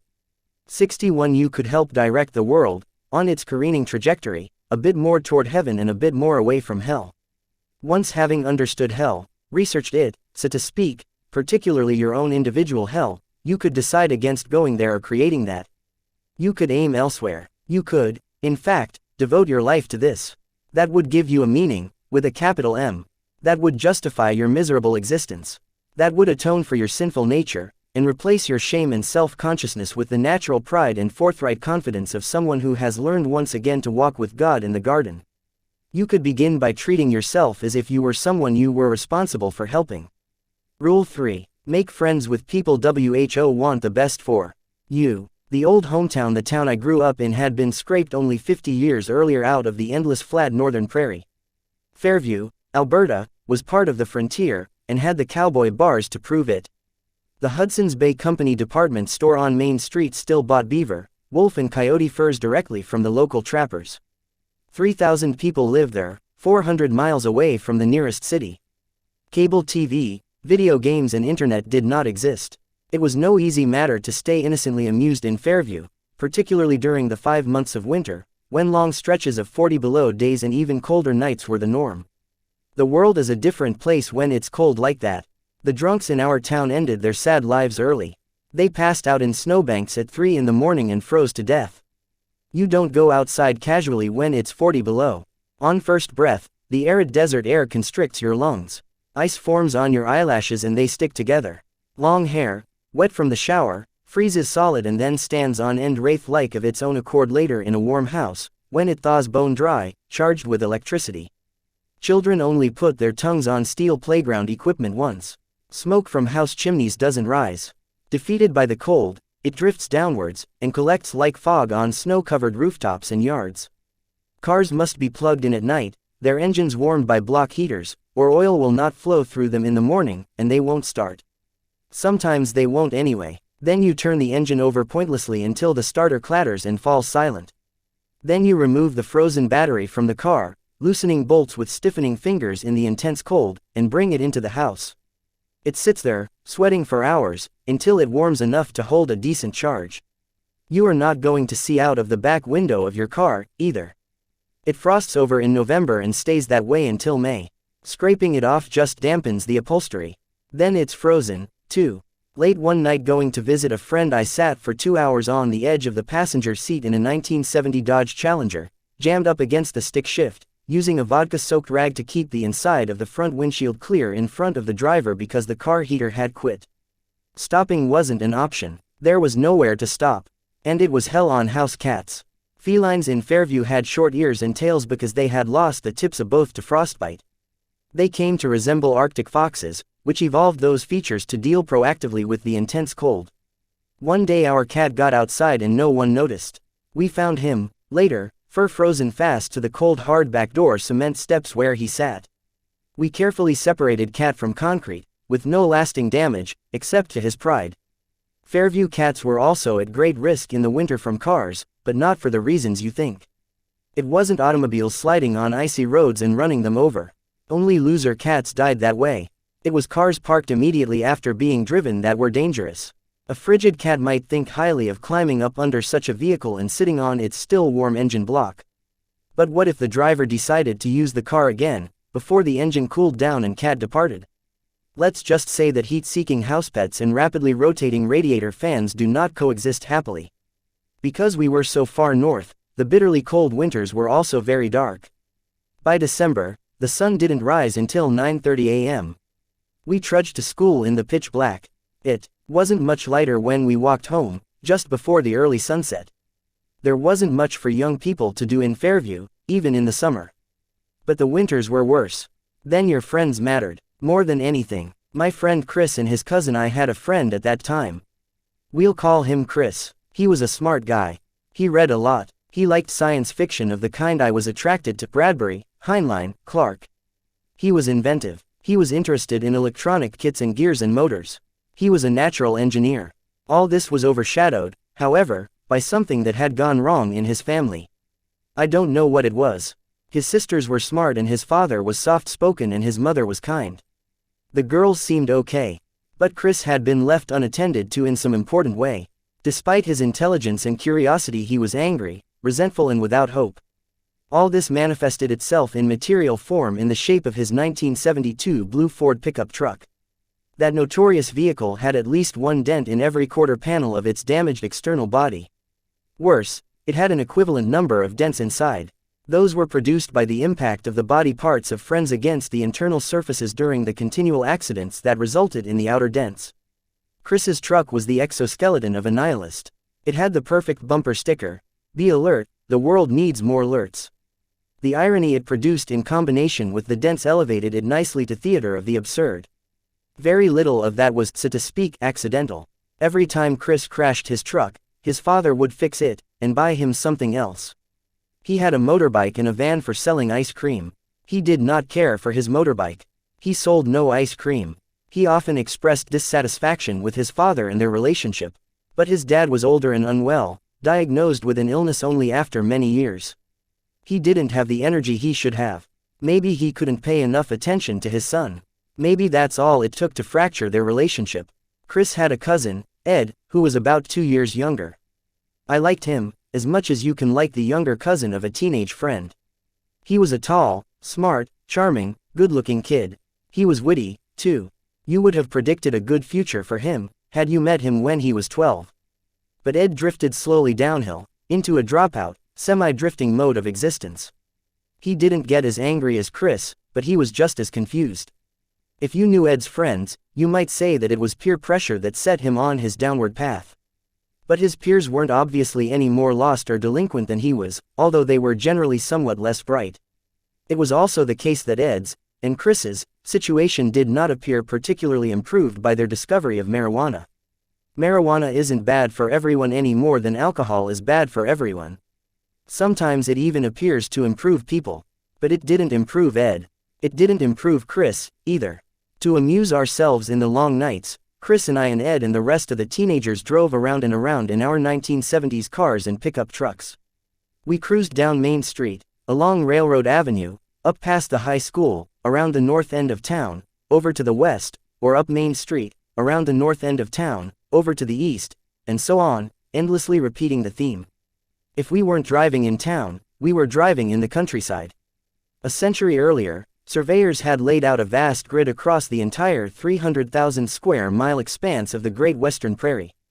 Every 2 miles north, a plowed gravel road stretched forever, east to west. Every mile west, another traveled north and south. We never ran out of roads. Teenage wasteland. If we weren't circling around town and countryside, we were at a party. Some relatively young adult or some relatively creepy older adult would open his house to friends. It would then become temporary home to all manner of party crashers, many of whom started out seriously undesirable or quickly become that way when drinking. A party might also happen accidentally, when some teenagers' unwitting parents had left town. In that case, the occupants of the cars or trucks always cruising around would notice house lights on, but household car absent. This was not good. Things could get seriously out of hand. I did not like teenage parties. I do not remember them nostalgically. They were dismal affairs. The lights were kept low. That kept self-consciousness to a minimum. The overloud music made conversation impossible. There was little to talk about in any case. There were always a couple of the town psychopaths attending. Everybody drank and smoked too much. A dreary and oppressive sense of aimlessness hung over such occasions, and nothing ever happened unless you count the time my too quiet classmate drunkenly began to brandish his fully loaded 12-gauge shotgun, or the time the girl I later married contemptuously insulted someone while he threatened her with a knife, or the time another friend climbed a large tree, swung out on a branch, and crashed flat onto his back, half dead right beside the campfire we had started at its base, followed precisely 1 minute later by his half-wit sidekick. No one knew what the hell they were doing at those parties. Hoping for a cheerleader, waiting for Godot, although the former would have been immediately preferred. Although cheerleading squads were scarce in our town, the latter was closer to the truth. It would be more romantic, I suppose, to suggest that we would have all jumped at the chance for something more productive, bored out of our skulls as we were. But it's not true. We were all too prematurely cynical, world-weary, and leery of responsibility to stick to the debating clubs, air cadets, and school sports that the adults around us tried to organize. Doing anything wasn't cool, I don't know what teenage life was like before the revolutionaries of the late 1960s advised everyone young to tune in, turn on, and drop out. Was it okay for a teenager to belong wholeheartedly to a club in 1955? Because it certainly wasn't 20 years later. Plenty of us turned on and dropped out. But not so many tuned in. I wanted to be elsewhere. I wasn't the only one. Everyone who eventually left the Fairview I grew up in knew they were leaving by the age of 12. I knew. My wife, who grew up with me on the street our families shared, knew. The friends I had who did and didn't leave also knew, regardless of which track they were on. There was an unspoken expectation in the families of those who were college-bound that such a thing was a matter of course. For those from less educated families, a future that included university was simply not part of the conceptual realm. It wasn't for lack of money, either. Tuition for advanced education was very low at that time, and jobs in Alberta were plentiful and high-paying. I earned more money in 1980 working at a plywood mill than I would again do anything else for 20 years. No one missed out on university because of financial need in oil-rich Alberta in the 1970s. Some different friends, and some more of the same in high school. After my first group of cronies had all dropped out, I made friends with a couple of newcomers. They came to Fairview as boarders. There was no school after 9th grade in their even more remote and aptly named hometown, Bear Canyon. They were an ambitious duo, comparatively speaking, straightforward and reliable, but also cool and very amusing. When I left town to attend Grande Prairie Regional College, 90 miles away, one of them became my roommate. The other went off elsewhere to pursue further education. Both were aiming upward. Their decisions to do so bolstered mine.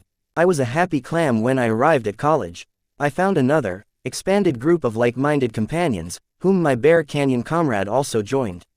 We were all captivated by literature and philosophy. We ran the student union.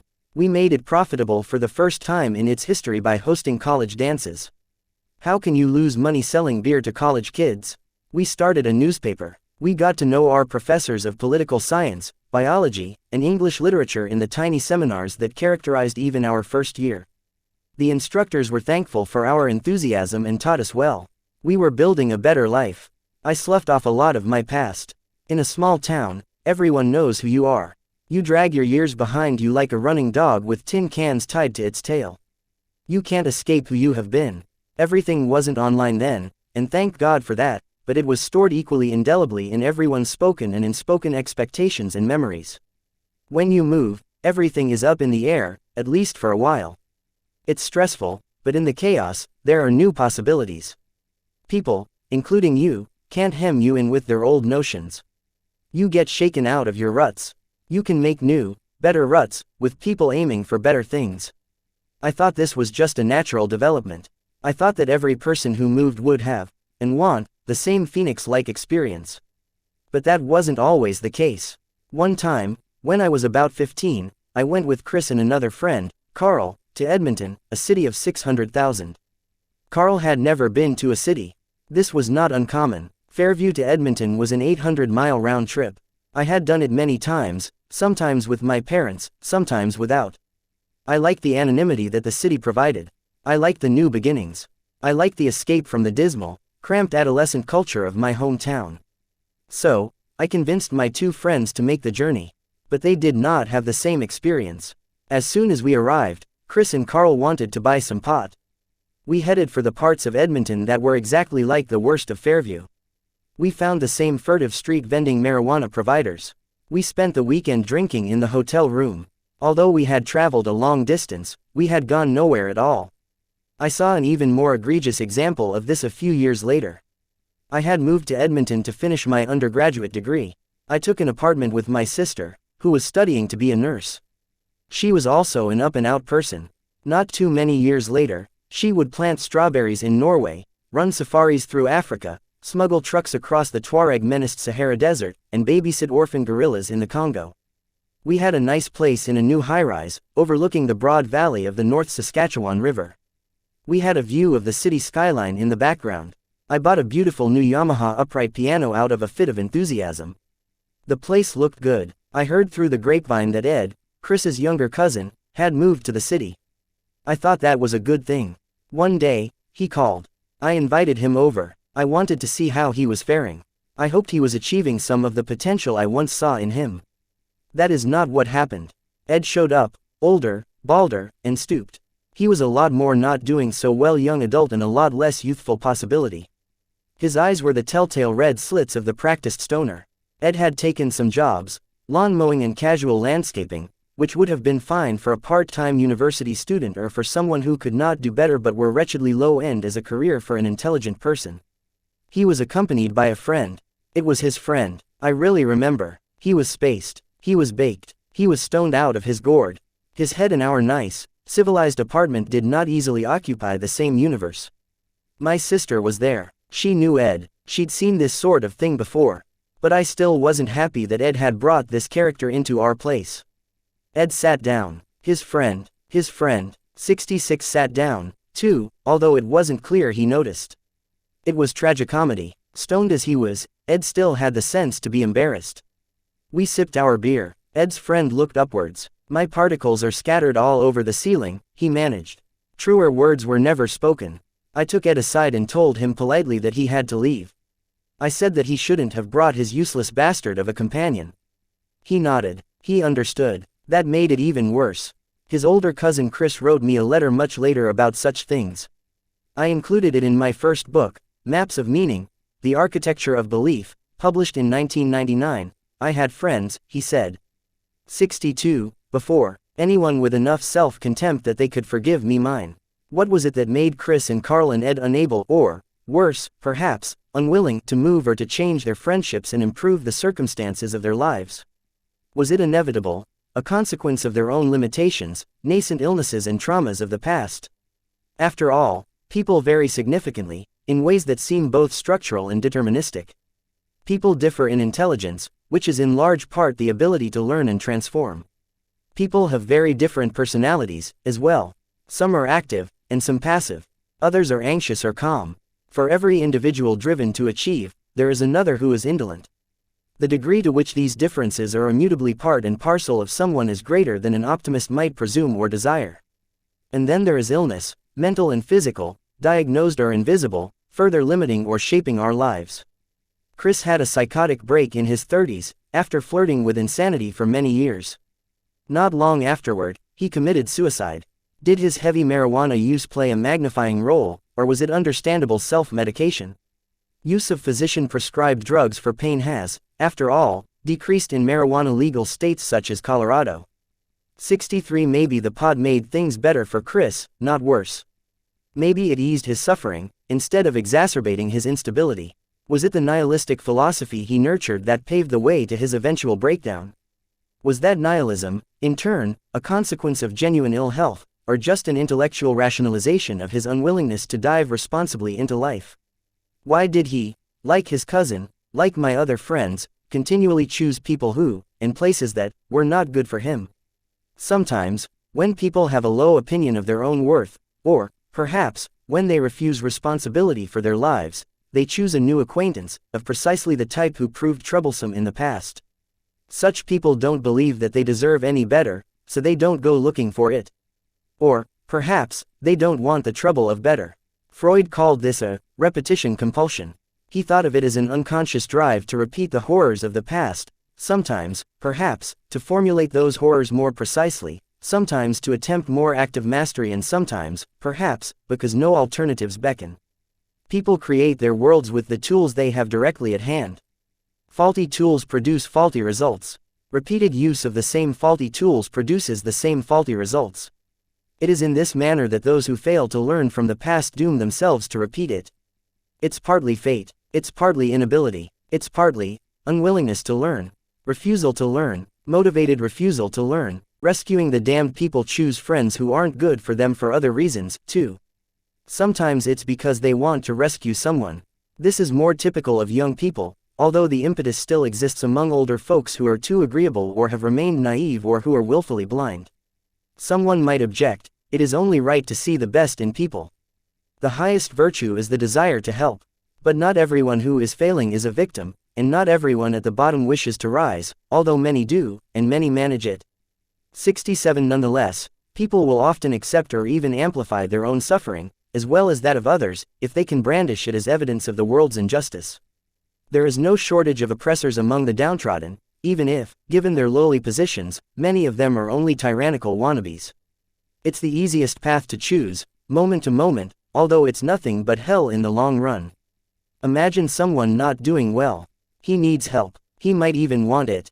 But it is not easy to distinguish between someone truly wanting and needing help and someone who is merely exploiting a willing helper. The distinction is difficult even for the person who is wanting and needing and possibly exploiting. The person who tries and fails, and is forgiven, and then tries again and fails, and is forgiven, is also too often the person who wants everyone to believe in the authenticity of all that trying. When it's not just naivete, the attempt to rescue someone is often fueled by vanity and narcissism.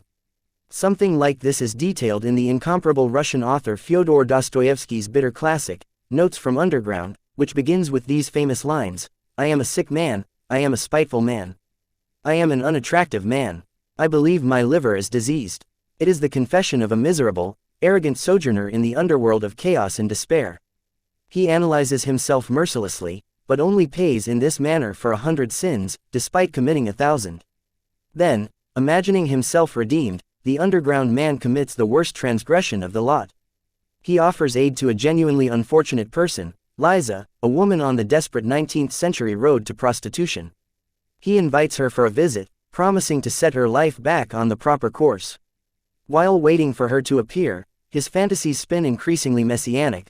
One day passed, however, another and another, she did not come and I began to grow calmer. I felt particularly bold and cheerful after 9 o'clock. I even sometimes began dreaming, and rather sweetly.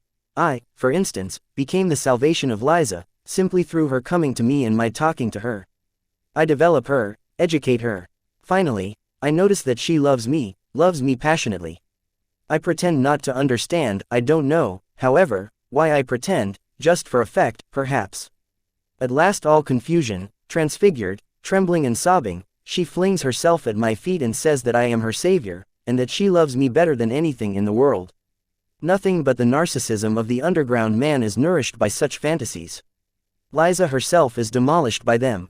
The salvation he offers to her demands far more in the way of commitment and maturity than the underground man is willing or able to offer. He simply does not have the character to see it through, something he quickly realizes, and equally quickly rationalizes. Liza eventually arrives at his shabby apartment, hoping desperately for a way out, staking everything she has on the visit. She tells the underground man that she wants to leave her current life. His response: "Why have you come to me? Tell me that, please." I began, gasping for breath and regardless of logical connection in my words. I longed to have it all out at once, at one burst. I did not even trouble how to begin. "Why have you come? Answer, answer," I cried, hardly knowing what I was doing. "I'll tell you, my good girl, why you have come. You've come because I talked sentimental stuff to you then. So now you are soft as butter and longing for fine sentiments again. So you may as well know that I was laughing at you then. And I am laughing at you now. Why are you shuddering? Yes, I was laughing at you. I had been insulted just before, at dinner, by the fellows who came that evening before me. I came to you, meaning to thrash one of them, an officer, but I didn't succeed. I didn't find him. I had to avenge the insult on someone to get back my own again. You turned up, I vented my spleen on you and laughed at you.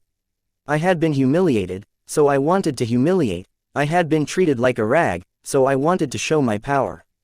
That's what it was, and you imagined I had come there on purpose to save you. Yes, you imagined that, you imagined that. I knew that she would perhaps be muddled and not take it all in exactly, but I knew, too, that she would grasp the gist of it, very well indeed. And so, indeed, she did. She turned white as a handkerchief, tried to say something, and her lips worked painfully, but she sank on a chair as though she had been felled by an axe. And all the time afterwards she listened to me with her lips parted and her eyes wide open, shuddering with awful terror. The cynicism of my words overwhelmed her.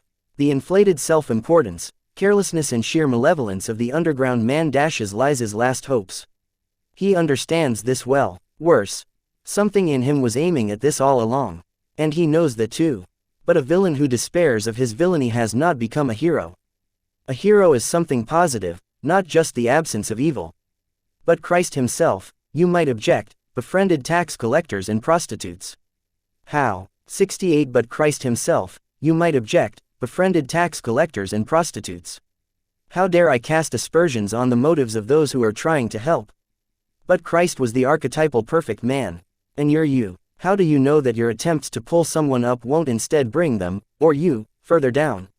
Imagine the case of someone supervising an exceptional team of workers, all of them striving towards a collectively held goal. Imagine them hardworking, brilliant, creative and unified. But the person supervising is also responsible for someone troubled, who is performing poorly, elsewhere.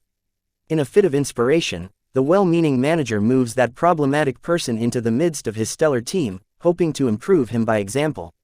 What happens? And the psychological literature is clear on this point. 64. Does the errant interloper immediately straighten up and fly right? No. Instead, the entire team degenerates. The newcomer remains cynical, arrogant and neurotic.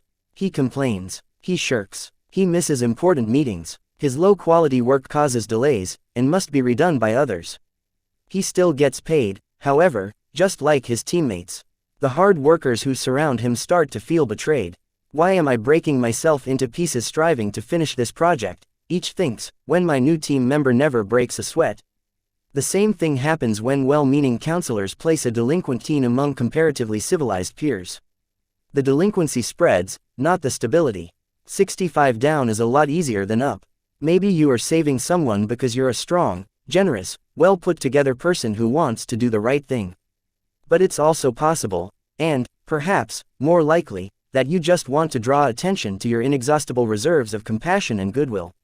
Or maybe you're saving someone because you want to convince yourself that the strength of your character is more than just a side effect of your luck and birthplace. Or maybe it's because it's easier to look virtuous when standing alongside someone utterly irresponsible. Assume first that you are doing the easiest thing, and not the most difficult. Your raging alcoholism makes my binge drinking appear trivial.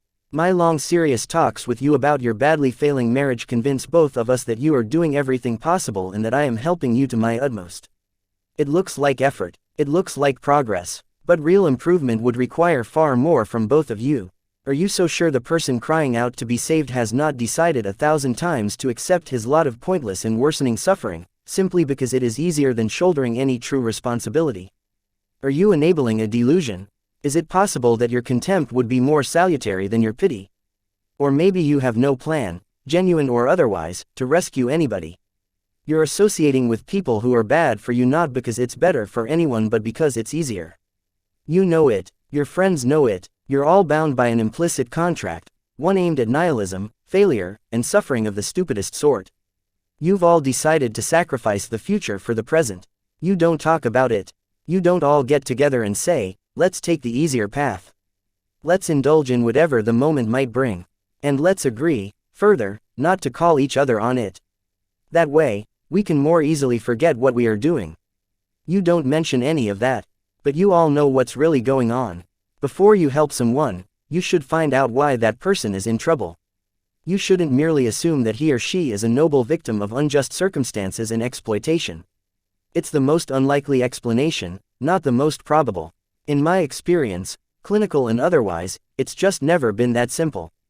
Besides, if you buy the story that everything terrible just happened on its own, with no personal responsibility on the part of the victim, you deny that person all agency in the past and, by implication, in the present and future, as well.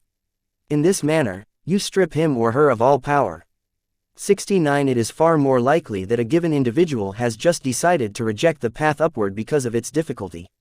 Perhaps that should even be your default assumption when faced with such a situation. That's too harsh, you think. You might be right, maybe that's a step too far. But consider this: failure is easy to understand. No explanation for its existence is required. In the same manner, fear, hatred, addiction, promiscuity, betrayal, and deception require no explanation. It's not the existence of vice or the indulgence in it that requires explanation. Vice is easy. Failure is easy, too. It's easier not to shoulder a burden. It's easier not to think, not to do, and not to care. It's easier to put off until tomorrow what needs to be done today and drown the upcoming months and years in today's cheap pleasures. As the infamous father of the Simpson clan puts it, immediately prior to downing a jar of mayonnaise and vodka, that's a problem for future Homer. Man, I don't envy that guy. 66. How do I know that your suffering is not the demand of martyrdom for my resources, so that you can also momentarily stave off the inevitable. Maybe you have even moved beyond caring about the impending collapse but don't yet want to admit it. Maybe my help won't rectify anything, I can't rectify anything, but it does keep the too terrible, too personal realization temporarily at bay. Maybe your misery is a demand placed on me so that I fail too, so that the gap you so painfully feel between us can be reduced while you degenerate and sink. How do I know that you would refuse to play such a game? How do I know that I am not myself, merely pretending to be responsible while pointlessly helping you, so that I don't have to do something truly difficult and genuinely possible? Maybe your misery is the weapon you brandish in your hatred for those who rose upward while you waited and sank. Maybe your misery is your attempt to prove the world's injustice, instead of the evidence of your own sin, your own missing of the mark, your conscious refusal to strive and to live. Maybe your willingness to suffer in failure is inexhaustible, given what you use that suffering to prove. Maybe it's your revenge on being. How exactly should I befriend you when you're in such a place? How exactly could I? Success. That's the mystery. Virtue. That's what's inexplicable. To fail, you merely have to cultivate a few bad habits. You just have to bide your time. And once someone has spent enough time cultivating bad habits and biding their time, they are much diminished. Much of what they could have been has dissipated, and much of the less that they have become is now real. Things fall apart, of their own accord, but the sins of men speed their degeneration. And then comes the flood. I am not saying that there is no hope of redemption, but it is much harder to extract someone from a chasm than to lift him from a ditch. And some chasms are very deep, and there's not much left of the body at the bottom. Maybe I should at least wait, to help you, until it's clear that you want to be helped. Carl Rogers, the famous humanistic psychologist, believed it was impossible to start a therapeutic relationship if the person seeking help did not want to improve. 67 Rogers believed it was impossible to convince someone to change for the better. The desire to improve was, instead, the precondition for progress. I've had court-mandated psychotherapy clients. They did not want my help. They were forced to seek it. It did not work. It was a travesty. If I stay in an unhealthy relationship with you, perhaps it's because I'm too weak-willed and indecisive to leave, but I don't want to know it. Thus, I continue helping you, and console myself with my pointless martyrdom. Maybe I can then conclude, about myself, someone that's self-sacrificing, that willing to help someone, that has to be a good person. Not so. It might be just a person trying to look good pretending to solve what 70 appears to be a difficult problem instead of actually being good and addressing something real. Maybe instead of continuing our friendship I should just go off somewhere, get my act together, and lead by example. And none of this is a justification for abandoning those in real need to pursue your narrow, blind ambition, in case it has to be said. A reciprocal arrangement. Here's something to consider. If you have a friend whose friendship you wouldn't recommend to your sister, or your father, or your son, why would you have such a friend for yourself? You might say, out of loyalty. Well, loyalty is not identical to stupidity. Loyalty must be negotiated, fairly and honestly. Friendship is a reciprocal arrangement. You are not morally obliged to support someone who is making the world a worse place. Quite the opposite. You should choose people who want things to be better, not worse. It's a good thing, not a selfish thing, to choose people who are good for you. It's appropriate and praiseworthy to associate with people whose lives would be improved if they saw your life improve. If you surround yourself with people who support your upward aim, they will not tolerate your cynicism and destructiveness. They will instead encourage you when you do good for yourself and others and punish you carefully when you do not. This will help bolster your resolve to do what you should do, in the most appropriate and careful manner. People who are not aiming up will do the opposite. They will offer a former smoker a cigarette and a former alcoholic a beer. They will become jealous when you succeed, or do something pristine. They will withdraw their presence or support, or actively punish you for it. They will override your accomplishment with a past action, real or imaginary, of their own. Maybe they are trying to test you, to see if your resolve is real, to see if you are genuine. But mostly they are dragging you down because your new improvements cast their faults in an even dimmer light. It is for this reason that every good example is a fateful challenge, and every hero, a judge. Michelangelo's great perfect marble David cries out to its observer, "You could be more than you are." When you dare aspire upward, you reveal the inadequacy of the present and the promise of the future. Then you disturb others, in the depths of their souls, where they understand that their cynicism and immobility are unjustifiable. You play Abel to their Cain. You remind them that they ceased caring not because of life's horrors, which are undeniable, but because they do not want to lift the world up onto their shoulders, where it belongs. Don't think that it is easier to surround yourself with good healthy people than with bad unhealthy people. It's not. A good, healthy person is an ideal. It requires strength and daring to stand up near such a person. Have some humility, have some courage, use your judgment, and protect yourself from too uncritical compassion and pity. Make friends with people who want the best for you. Rule 4. Compare yourself to who you were yesterday, not to who someone else is today. The internal critic. It was easier for people to be good at something when more of us lived in small, rural communities. Someone could be the homecoming queen. Someone else could be a spelling bee champ, a math whiz, or a basketball star. There were only 1 or 2 mechanics and a couple of teachers. In each of their domains, these local heroes had the opportunity to enjoy the serotonin-fueled confidence of the victor. It may be for that reason that people who were born in small towns are statistically overrepresented among the eminent. 68. If you're 1 in a million now but originated in modern New York, there's 20 of you, and most of us now live in cities. What's more, we have become digitally connected to the entire 7 billion. Our hierarchies of accomplishment are now dizzyingly vertical. No matter how good you are at something or how you rank your accomplishments, there is someone out there who makes you look incompetent. You're a decent guitar player, but you're not Jimmy Page or Jack White. You're almost certainly not even going to rock your local pub. You're a good cook, but there are many great chefs. Your mother's recipe for fish heads and rice, no matter how celebrated in her village of origin, doesn't cut it in these days of grapefruit foam and Scotch tobacco ice cream. Some mafia don't have a tackier yacht. Some obsessive CEO has a more complicated self-winding watch, kept in his more valuable mechanical hardwood and steel automatic self-winding watch case. Even the most stunning Hollywood actress eventually transforms into the evil queen on an eternal, paranoid watch for the new Snow White. And you, your career is boring and pointless, your housekeeping skills are second-rate, your taste is appalling, you're fatter than your friends, and everyone dreads your parties. Who cares if you are the Prime Minister of Canada when someone else is the President of the United States? Inside us dwells a critical internal voice and spirit that knows all this. It's predisposed to make a noisy case.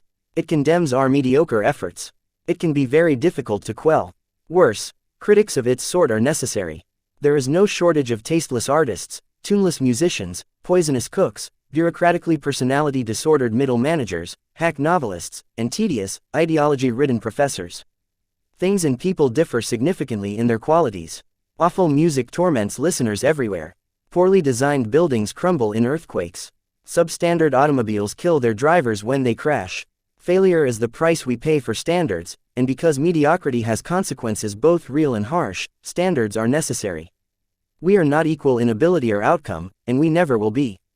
A very small number of people produce very much of everything. The winners don't take all, but they take most, and the bottom is not a good place to be. People are unhappy at the bottom. They get sick there and remain unknown and unloved. They waste their lives there. They die there. In consequence, the self-denigrating voice in the minds of people weaves a devastating tale. Life is a zero-sum game. Worthlessness is the default condition. What but willful blindness could possibly shelter people from such withering criticism? It is for such reasons that a whole generation of social psychologists recommended positive illusions as the only reliable route to mental health. 69. Their credo: let a lie be your umbrella. A more dismal, wretched, pessimistic philosophy can hardly be imagined. Things are so terrible that only delusion can save you. Here is an alternative approach, and one that requires no illusions. If the cards are always stacked against you, perhaps the game you are playing is somehow rigged, perhaps by you, unbeknownst to yourself. If the internal voice makes you doubt the value of your endeavors, or your life, or life itself, perhaps you should stop listening. If the critical voice within says the same denigrating things about everyone, no matter how successful, how reliable can it be? Maybe its comments are chatter, not wisdom. There will always be people better than you. That's a cliché of nihilism, like the phrase, in a million years, who's going to know the difference? The proper response to that statement is not, well, then, everything is meaningless. It's, any idiot can choose a frame of time within which nothing matters. Talking yourself into irrelevance is not a profound critique of being. It's a cheap trick of the rational mind. Many good games' standards of better or worse are not illusory or unnecessary. If you hadn't decided that what you are doing right now was better than the alternatives, you wouldn't be doing it. The idea of a value-free choice is a contradiction in terms. Value judgments are a precondition for action. Furthermore, every activity, once chosen, comes with its own internal standards of accomplishment. If something can be done at all, it can be done better or worse. To do anything at all is therefore to play a game with a defined and valued end, which can always be reached more or less efficiently and elegantly. Every game comes with its chance of success or failure. Differentials in quality are omnipresent. Furthermore, if there was no better and worse, nothing would be worth doing. There would be no value and, therefore, no meaning. Why make an effort if it doesn't improve anything? Meaning itself requires the difference between better and worse. How, then, can the voice of critical self-consciousness be stilled? Where are the flaws in the apparently impeccable logic of its message? We might start by considering the all too black and white words themselves: success, or failure. You are either a success, a comprehensive, singular, overall good thing, or its opposite, a failure, a comprehensive, singular, irredeemably bad thing.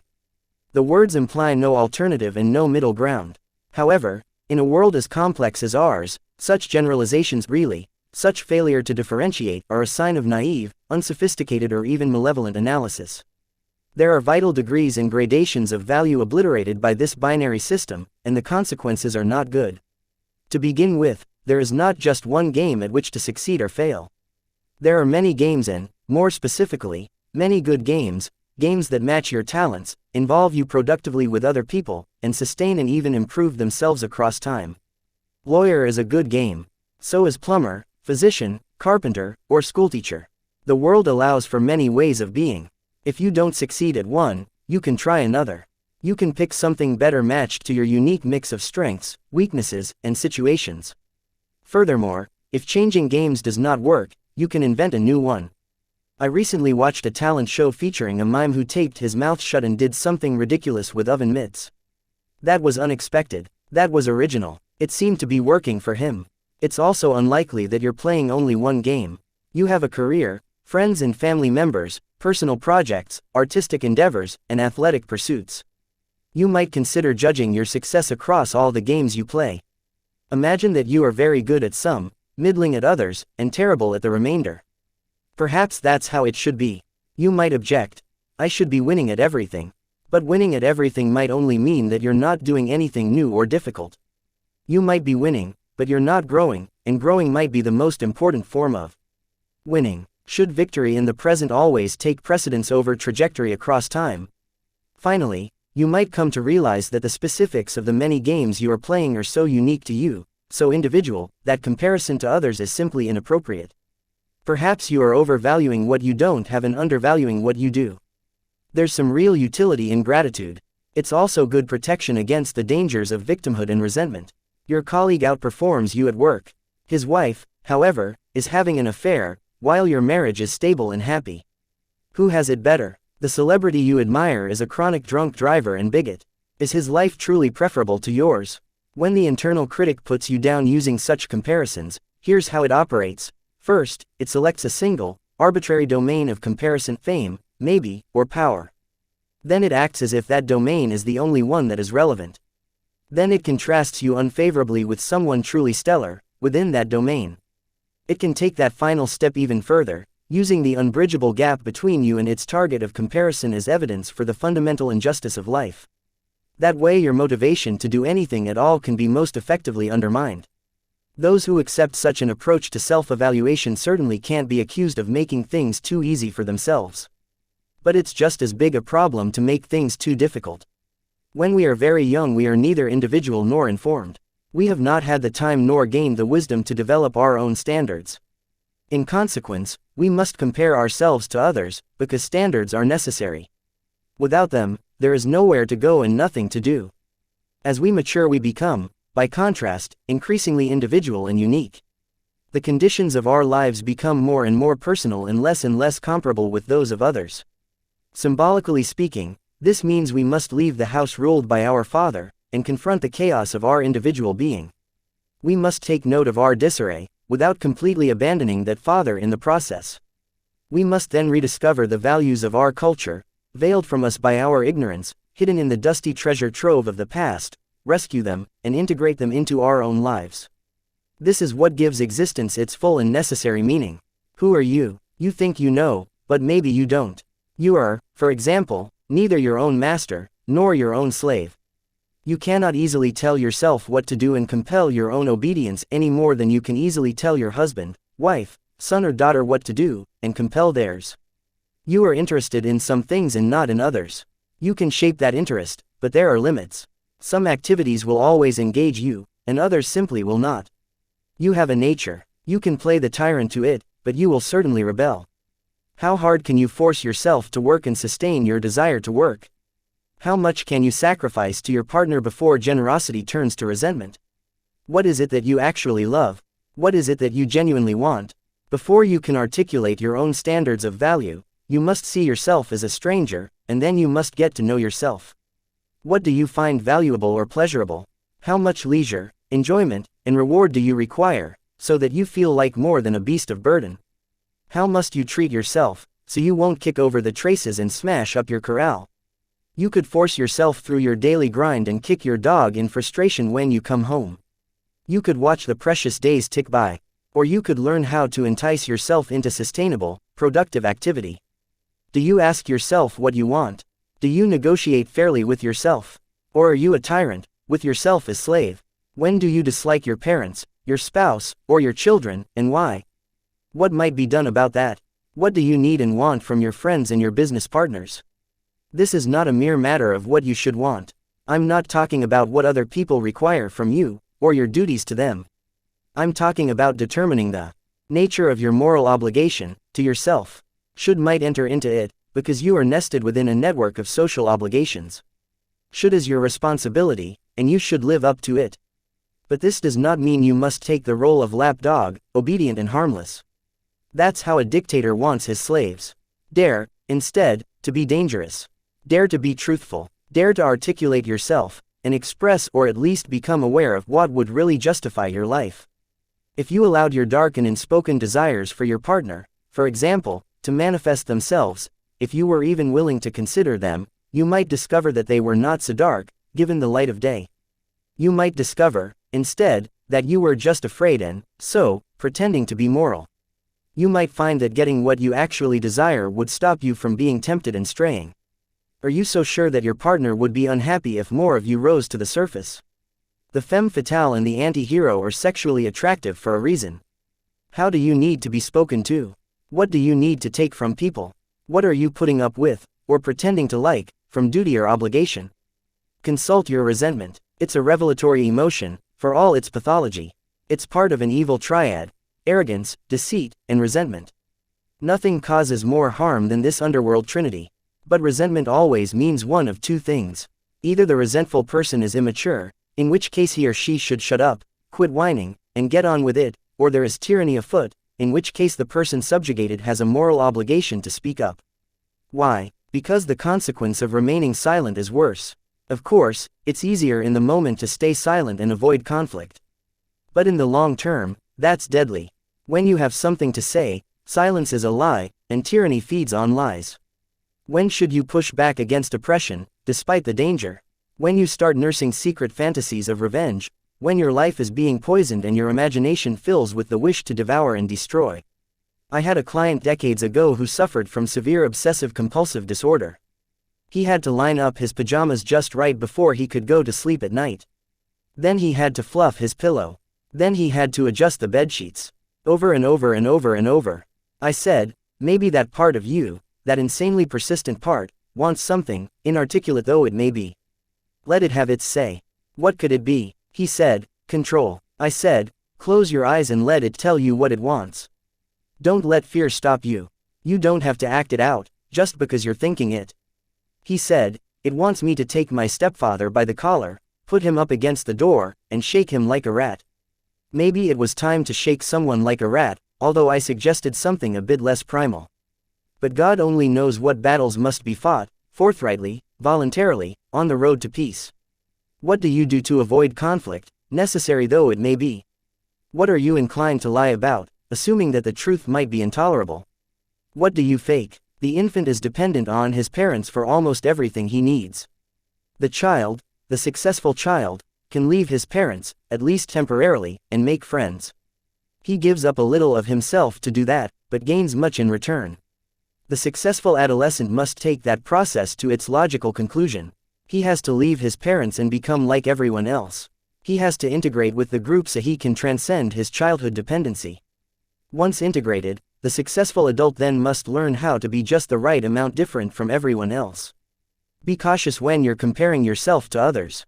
You're a singular being. Once you're an adult, you have your own particular, specific problems, financial, intimate, psychological, and otherwise. Those are embedded in the unique broader context of your existence. Your career or job works for you in a personal manner, or it does not, and it does so in a unique interplay with the other specifics of your life. You must decide how. 77 much of your time to spend on this, and how much on that. You must decide what to let go, and what to pursue. The point of our eyes, or take stock, our eyes are always pointing at things we are interested in approaching, or investigating, or looking for, or having. We must see, but to see, we must aim, so we are always aiming. Our minds are built on the hunting and gathering platforms of our bodies. To hunt is to specify a target, track it, and throw at it. To gather is to specify and to grasp. We fling stones, and spears, and boomerangs. We toss balls through hoops, and hit pucks into nets, and curl carved granite rocks down the ice onto horizontal bull's eyes. We launch projectiles at targets with bows, guns, rifles and rockets. We hurl insults, launch plans, and pitch ideas. We succeed when we score a goal or hit a target. We fail, or sin, when we do not, as the word sin means to miss the mark. 70. We cannot navigate without something to aim at, and while we are in this world, we must always navigate. 71. We are always and simultaneously at point A, which is less desirable than it could be, moving towards point B, which we deem better, in accordance with our explicit and implicit values. We always encounter the world in a state of insufficiency and seek its correction. We can imagine new ways that things could be set right and improved, even if we have everything we thought we needed. Even when satisfied, temporarily, we remain curious. We live within a framework that defines the present as eternally lacking and the future as eternally better. If we did not see things this way, we would not act at all. We wouldn't even be able to see, because to see we must focus, and to focus we must pick one thing above all else on which to focus. But we can see. We can even see things that aren't there. We can envision new ways that things could be better. We can construct new, hypothetical worlds, where problems we weren't even aware of can now show themselves and be addressed. The advantages of this are obvious. We can change the world so that the intolerable state of the present can be rectified in the future. The disadvantage to all this foresight and creativity is chronic unease and discomfort. Because we always contrast what is with what could be, we have to aim at what could be. But we can aim too high, or too low, or too chaotically, so we fail and live in disappointment, even when we appear to others to be living well. How can we benefit from our imaginativeness, our ability to improve the future, without continually denigrating our current, insufficiently successful and worthless lives? The first step, perhaps, is to take stock. Who are you? When you buy a house and prepare to live in it, you hire an inspector to list all its faults, as it is, in reality, now, not as you wish it could be. You'll even pay him for the bad news. You need to know. You need to discover the home's hidden flaws. You need to know whether they are cosmetic imperfections or structural inadequacies. You need to know because you can't fix something if you don't know it's broken, and you're broken. You need an inspector. The internal critic. It could play that role, if you could get it on track, if you and it could cooperate. It could help you take stock. But you must walk through your psychological house with it and listen judiciously to what it says. Maybe you're a handyman's dream, a real fixer-upper. How can you start your renovations without being demoralized, even crushed, by your internal critic's lengthy and painful report of your inadequacies? Here's a hint. The future is like the past. But there's a crucial difference. The past is fixed, but the future, it could be better. It could be better, some precise amount, the amount that can be achieved, perhaps, in a day, with some minimal engagement. The present is eternally flawed. But where you start might not be as important as the direction you are heading. Perhaps happiness is always to be found in the journey uphill, and not in the 78 fleeting sense of satisfaction awaiting at the next peak. Much of happiness is hope, no matter how deep the underworld in which that hope was conceived. Called upon properly, the internal critic will suggest something to set in order, which you could set in order, which you would set in order, voluntarily, without resentment, even with pleasure. Ask yourself, is there one thing that exists in disarray in your life or your situation that you could, and would, set straight? Could you, and would you, fix that one thing that announces itself humbly in need of repair? Could you do it now? Imagine that you are someone with whom you must negotiate. Imagine further that you are lazy, touchy, resentful and hard to get along with. With that attitude, it's not going to be easy to get you moving. You might have to use a little charm and playfulness. Excuse me, you might say to yourself, without irony or sarcasm. I'm trying to reduce some of the unnecessary suffering around here. I could use some help. Keep the derision at bay. I'm wondering if there is anything that you would be willing to do. I'd be very grateful for your service. Ask honestly and with humility. That's no simple matter. You might have to negotiate further, depending on your state of mind. Maybe you don't trust yourself. You think that you'll ask yourself for one thing and, having delivered, immediately demand more. And you'll be punitive and hurtful about it. And you'll denigrate what was already offered. Who wants to work for a tyrant like that? Not you. That's why you don't do what you want yourself to do. You're a bad employee, but a worse boss. Maybe you need to say to yourself, okay, I know we haven't gotten along very well in the past. I'm sorry about that, I'm trying to improve. I'll probably make some more mistakes along the way, but I'll try to listen if you object. I'll try to learn. I noticed, just now, today, that you weren't really jumping at the opportunity to help when I asked. Is there something I could offer in return for your cooperation? Maybe if you did the dishes, we could go for coffee. You like espresso. How about an espresso, maybe a double shot? Or is there something else you want? Then you could listen. Maybe you'll hear a voice inside, maybe it's even the voice of a long-lost child. Maybe it will reply, really? You really want to do something nice for me? You'll really do it. It's not a trick. This is where you must be careful. This is where you must be careful. That little voice, that's the voice of someone once burnt and twice shy. So, you could say, very carefully, really. I might not do it very well, and I might not be great company, but I will do something nice for you. I promise. A little careful kindness goes a long way, and judicious reward is a powerful motivator. Then you could take that small bit of yourself by the hand and do the damn dishes.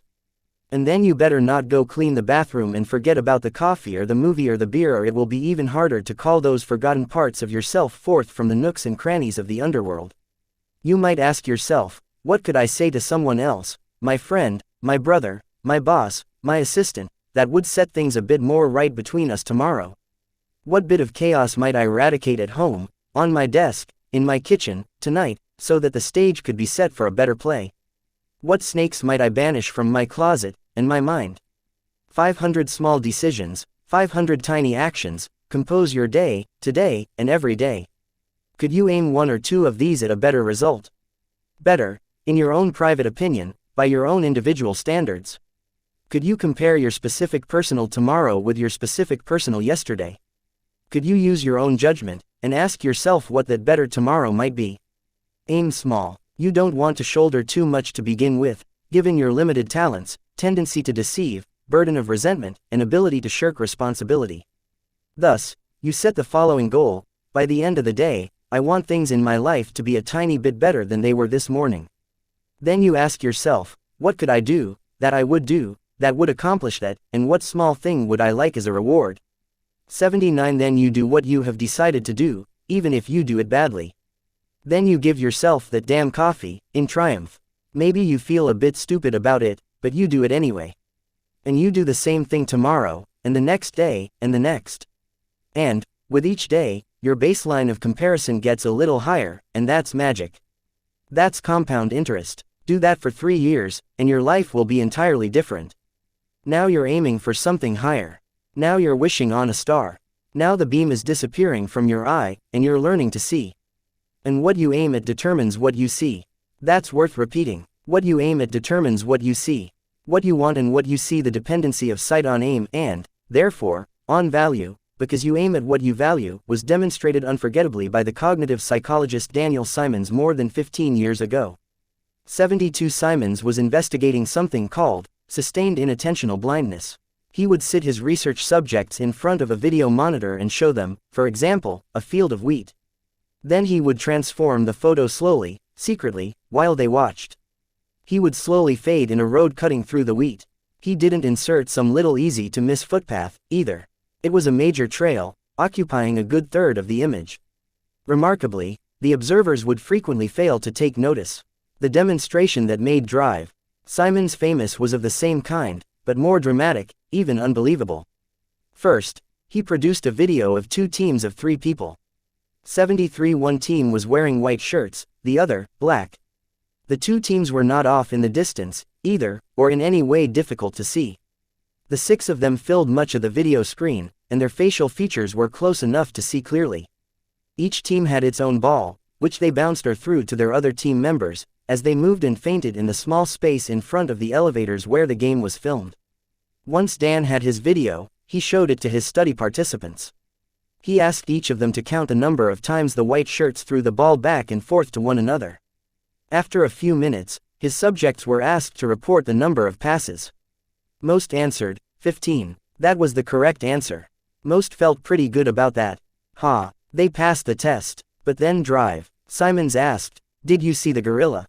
Was this a joke?" "What gorilla?" "So," he said, "watch the video again. But this time, don't count." Sure enough, a minute or so in, a man dressed in a gorilla suit waltzes right into the middle of the game for a few long seconds, stops, and then beats his chest in the manner of stereotyped gorillas everywhere. Right in the middle of the screen. Large as life, painfully and irrefutably evident. But 1 out of every 2 of his research subjects missed it, the first time they saw the video. It gets worse. Dr. Simons did another study. This time, he showed his subjects a video of someone being served at a counter. The server dips behind the counter to retrieve something, and pops back up.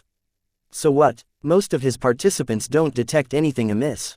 But it was a different person who stood up in the original server's place. No way, you think. I'd notice. But it's, yes way. There's a high probability you wouldn't detect the change, even if the gender or race of the person is switched at the same time. You're blind too. This is partly because vision is expensive, psychophysiologically expensive, neurologically expensive. Very little of your retina is high-resolution fovea, the very central, high-resolution part of the eye, used to do such things as identify faces. Each of the scarce foveal cells needs 10,000 cells in the visual cortex merely to manage the first part of the multi-stage processing of seeing. 74. Then each of those 10,000 requires 10,000 more just to get to stage 2. If all your retina was fovea, you would require the skull of a B-movie Alien to house your brain. In consequence, we triage when we see. Most of our AD vision is peripheral and low resolution. We save the fovea for things of importance. We point our high-resolution capacities at the few specific things we are aiming at. And we let everything else, which is almost everything, fade, unnoticed, into the background. If something you're not attending to pops its ugly head up in a manner that directly interferes with your narrowly focused current activity, you will see it. Otherwise, it's just not there. The ball on which Simons's research subjects were focused was never obscured by the gorilla or by any of the 6 players. Because of that, because the gorilla did not interfere with the ongoing, narrowly defined task, it was indistinguishable from everything else the participants didn't see when they were looking at that ball. The big ape could be safely ignored. That's how you deal with the overwhelming complexity of the world. You ignore it, while you concentrate minutely on your private concerns. You see things that facilitate your movement forward, toward your desired goals. You detect obstacles when they pop up in your path. You're blind to everything else, and there's a lot of everything else, so you're very blind.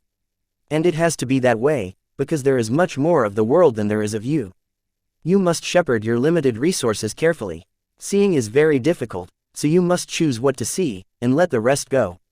There's a profound idea in the ancient Vedic texts, the oldest scriptures of Hinduism, and part of the bedrock of Indian culture. The world, as perceived, is Maya, appearance or illusion. This means, in part, that people are blinded by their desires as well as merely incapable of seeing things as they truly are. This is true, in a sense that transcends the metaphorical. Your eyes are tools. They are there to help you get what you want. The price you pay for that utility, that specific, focused direction, is blindness to everything else. This doesn't matter so much when things are going well, and we are getting what we want, although it can be a problem. Even then, because getting what we currently want can make blind us to higher callings. But all that ignored world presents a truly terrible problem when we're in crisis, and nothing whatsoever is turning out the way we want it to. Then, there can be far too much to deal with. Happily, however, that problem contains within it the seeds of its own solution. Since you've ignored so much, there is plenty of possibility left where you have not yet looked. Imagine that you're unhappy, you're not getting what you need. Perversely, this may be because of what you want. You are blind, because of what you desire. Perhaps what you really need is right in front of your eyes, but you cannot see it because of what you are currently aiming for. And that brings us to something else. The price that must be paid before you, or anyone, can get what they want or, better yet, what they need. Think about it this way. You look at the world in your particular, idiosyncratic manner. You use a set of tools to screen most things out and let some things in. You have spent a lot of time building those tools. They've become habitual. They're not mere abstract thoughts. They're built right into you. They orient you in the world. They're your deepest and often implicit and unconscious values. They've become part of your biological structure. They're alive, and they don't want to disappear, or transform, or die. But sometimes their time has come, and new things need to be born. For this reason, although not only for this reason, it is necessary to let things go during the journey uphill. If things are not going well for you, well, that might be because, as the most cynical of aphorisms has it, life sucks, and then you die. Before your crisis impels you to that hideous conclusion, however, you might consider the following: life doesn't have the problem. You do. At least that realization leaves you with some options. If your life is not going well, perhaps it is your current knowledge that is insufficient, not life itself. Perhaps your value structure needs some serious retooling. Perhaps what you want is blinding you to what else could be.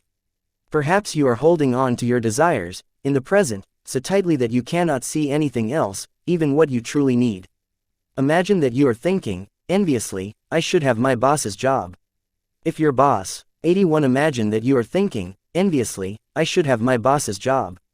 If your boss sticks to his post, stubbornly and competently, thoughts like that will lead you into a state of irritation, unhappiness and disgust. You might realize this. You think, I am unhappy. However, I could be cured of this unhappiness if I could just fulfill my ambition. But then you might think further. Wait, you think, maybe I'm not unhappy because I don't have my boss's job. Maybe I'm unhappy because I can't stop wanting that job. That doesn't mean you can just simply and magically tell yourself to stop wanting that job, and then listen and transform. You won't, can't, in fact, just change yourself that easily. You have to dig deeper. You must change what you are after more profoundly. So, you might think, I don't know what to do about this stupid suffering. I can't just abandon my ambitions. That would leave me nowhere to go. But my longing for a job that I can't have isn't working. You might decide to take a different tack.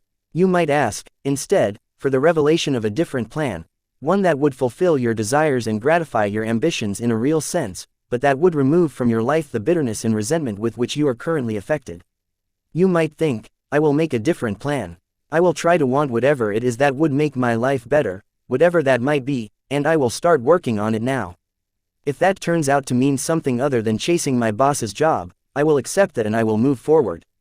Now you're on a whole different kind of trajectory. Before, what was right, desirable, and worthy of pursuit was something narrow and concrete. But you became stuck there, tightly jammed and unhappy.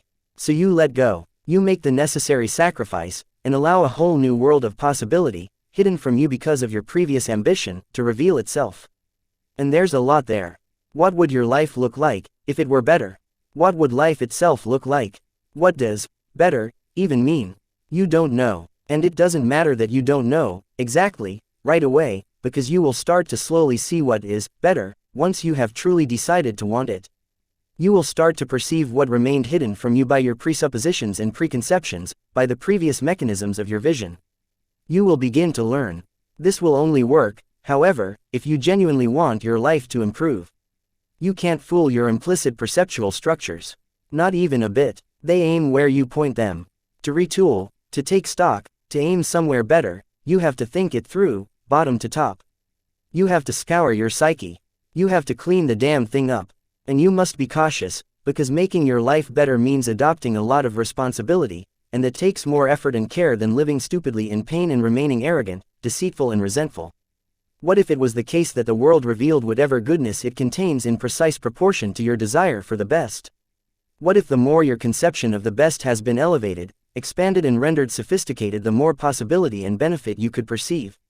This doesn't mean that you can have what you want merely by wishing it, or that everything is interpretation, or that there is no reality. The world is still there, with its structures and limits. As you move along with it, it cooperates or objects. But you can dance with it, if your aim is to dance, and maybe you can even lead, if you have enough skill and enough grace. This is not theology, it's not mysticism, it's empirical knowledge. There is nothing magical here, or nothing more than the already present magic of consciousness. We only see what we aim at. The rest of the world, and that's most of it, is hidden. If we start aiming at something different, something like, I want my life to be better, our minds will start presenting us with new information, derived from the previously hidden world, to aid us in that pursuit. Then we can put that information to use and move, and act, and observe, and improve. And, after doing so, after improving, we might pursue something different, or higher, something like, I want 82 whatever might be better than just my life being better. And then we enter a more elevated and more complete reality. In that place, what might we focus on? What might we see? Think about it like this. Start with the observation that we indeed desire things, even when we need them. That's human nature. We share the experiences of hunger, loneliness, thirst, sexual desire, aggression, fear, and pain. Such things are elements of being, primary, axiomatic elements of being. But we must sort and organize these primordial desires because the world is a complex and obstinately real place. We can't just get the one particular thing we especially want now, along with everything else we usually want, because our desires can produce conflict with our other desires, as well as with other people and with the world. Thus, we must become conscious of our desires, articulate them, prioritize them, and arrange them into hierarchies. That makes them sophisticated. That makes them work with each other, with the desires of other people, and with the world. It is in that manner that our desires elevate themselves. It is in that manner that they organize themselves into values and become moral. Our values, our morality, they are indicators of our sophistication. The philosophical study of morality, of right and wrong, is ethics. Such studies can make us more sophisticated in our choices. Even older and deeper than ethics, however, is religion. Religion concerns itself not with mere right and wrong but with good and evil themselves, with the archetypes of right and wrong. Religion concerns itself with domain of value, ultimate value. That is not the scientific domain. It's not the territory of empirical description. The people who wrote and edited the Bible, for example, weren't scientists. They couldn't have been scientists, even if they had wanted to be. The viewpoints, methods, and practices of science hadn't been formulated when the Bible was written. Religion is instead about proper behavior. It's about what Plato called the good. A genuine religious acolyte isn't trying to formulate accurate ideas about the objective nature of the world, although he may be trying to do that. He's striving, instead, to be a good person.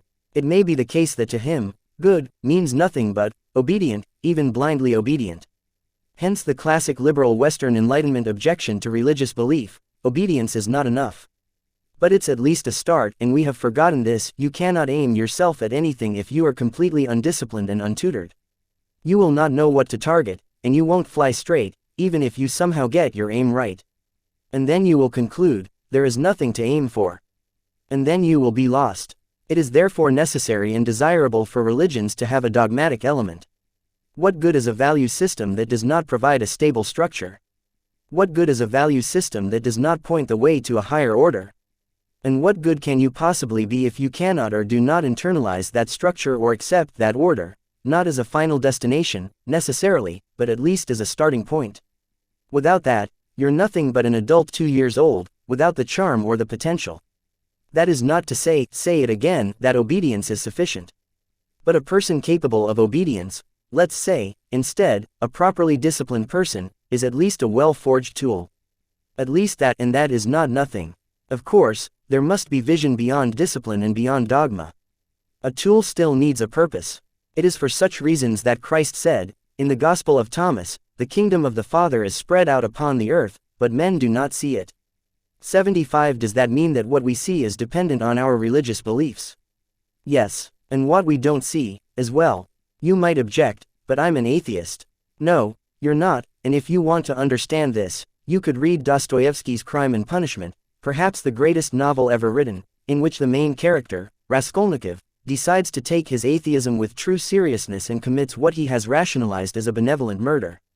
And pays the price. You're simply not an atheist in your actions, and it is your actions that most accurately reflect your deepest beliefs, those that are implicit, embedded in your being, underneath your conscious apprehensions and articulable attitudes and surface-level self-knowledge. You can only find out what you actually believe rather than what you think you believe by watching how you act. You simply don't know what you believe. Before that, you are too complex to understand yourself. It takes careful observation, and education, and reflection, and communication with others, just to scratch the surface of your beliefs. Everything you value is a product of unimaginably lengthy developmental processes, personal, cultural and biological. You don't understand how what you want, and, therefore, what you see, is conditioned by the immense, abysmal, profound past. You simply don't understand how every neural circuit through which you peer at the world has been shaped, and painfully, by the ethical aims of millions of years of human ancestors and all of the life that was lived for the billions of years before that. You don't understand anything. You didn't even know that you were blind. Some of our knowledge of our beliefs has been documented. We have been watching ourselves act, reflecting on that watching, and telling stories distilled through that reflection, for tens and perhaps hundreds of thousands of years. That is all part of our attempts, individual and collective, to discover and articulate what it is that we believe. Part of the knowledge so generated is what is encapsulated in the fundamental teachings of our cultures, in ancient writings such as the Tao Te Ching, or the aforementioned Vedic scriptures, or the biblical stories. The Bible is, for better or worse, the foundational document of Western civilization, of Western values, Western morality, and Western conceptions of good and evil. It's the product of processes that remain fundamentally beyond our comprehension. The Bible is a library composed of many books, each written and edited by many people. It's a truly emergent document, a selected, sequenced and finally coherent story written by no one and everyone over many thousands of years. The Bible has been thrown up, out of the deep, by the collective human imagination, which is itself a product of unimaginable forces operating over unfathomable spans of time. Its careful, respectful study can reveal things to us about what we believe and how we do and should act that can be discovered in almost no other manner. Old Testament God and New Testament God. The God of the Old Testament can appear harsh, judgmental, unpredictable and dangerous, particularly on cursory reading. The degree to which this is true has arguably been exaggerated by Christian commentators, intent on magnifying the distinction between the older and newer divisions of the Bible. There has been a price paid, however, for such plotting, and I mean that in both senses of the word. The tendency for modern people to think, when confronted with Jehovah, I would never believe in a God like that. But Old Testament God doesn't much care what modern people think. He often didn't care what Old Testament people thought, either, although he could be bargained with, to a surprising degree, as is particularly evident in the Abrahamic stories. Nonetheless, when his people strayed from the path, when they disobeyed his injunctions, violated his covenants, and broke his commandments, trouble was certain to follow. If you did not do what Old Testament God demanded, whatever that might have been and however you might have tried to hide from it, you and your children and your children's children were in terrible, serious trouble. It was realists who created, or noticed, Old Testament God. When the denizens of those ancient societies wandered carelessly down the wrong path, they ended up enslaved and miserable, sometimes for centuries, when they were not obliterated completely. Was that reasonable? Was that just? Was that fair? The authors of the Old Testament asked such questions with extreme caution and under very limited conditions. They assumed, instead, that the Creator of being knew what he was doing and that all power was essentially with him, and that his dictates should be carefully followed. They were wise. He was a force of nature. Is a hungry lion reasonable, fair, or just? What kind of nonsensical question is that? The Old Testament Israelites and their forebears knew that God was not to be trifled with, and whatever hell the angry deity might allow to be engendered if he was crossed was real. Having recently passed through a century defined through the bottomless horrors of Hitler, Stalin, and Mao, we might realize the same thing. In the New Testament, God is often presented as a different character, although the book of Revelation, with its final judgment, warns against any excessively naive complacency. He is more the kindly Geppetto, master craftsman, and benevolent father. He wants nothing for us but the best. He is all-loving and all-forgiving. Sure, he'll send you to hell if you misbehave badly enough. Fundamentally, however, he's the God of love. That seems more optimistic, more naively welcoming, but in precise proportion to that less believable. In a world such as this hothouse of doom, who could buy such a story? The all-good God in a post-Auschwitz world. It was for such reasons that the philosopher Nietzsche, perhaps the most astute critic ever to confront Christianity, considered the New Testament God the worst literary crime in Western history. In Beyond Good and Evil, he wrote, in the Jewish Old Testament, the book of divine justice, there are men, things, and speeches on such a grand style that Greek and Indian literature have nothing to compare with. One stands with fear and reverence before. But that's not all it means. It means better today, in a manner that makes everything better tomorrow, and next week, and next year, and a decade from now, and 100 years from now, and 1,000 years from now, and forever. And then, better means to aim at the improvement of being, with a capital I, and a capital B. Thinking all of this, realizing all of this, you take a risk. You decide that you will start treating Old Testament God, with all his terrible and oft arbitrary seeming power, as if he could also be New Testament God, even though you understand the many ways in which that is absurd. In other words, you decide to act as if existence might be justified by its goodness, if only you behaved properly.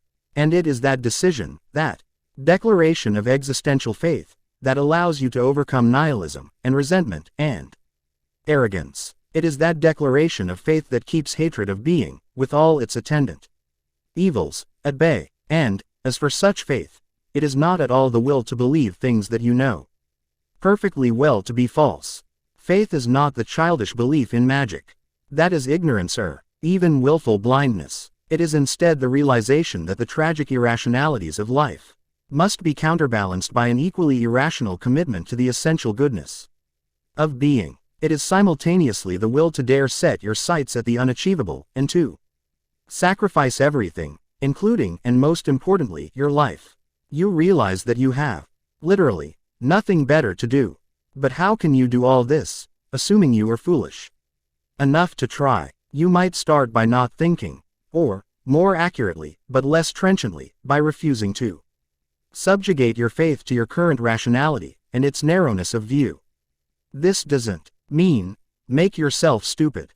It means the opposite. It means instead that you must quit maneuvering and calculating and conniving and scheming and enforcing and demanding, and avoiding and ignoring and punishing.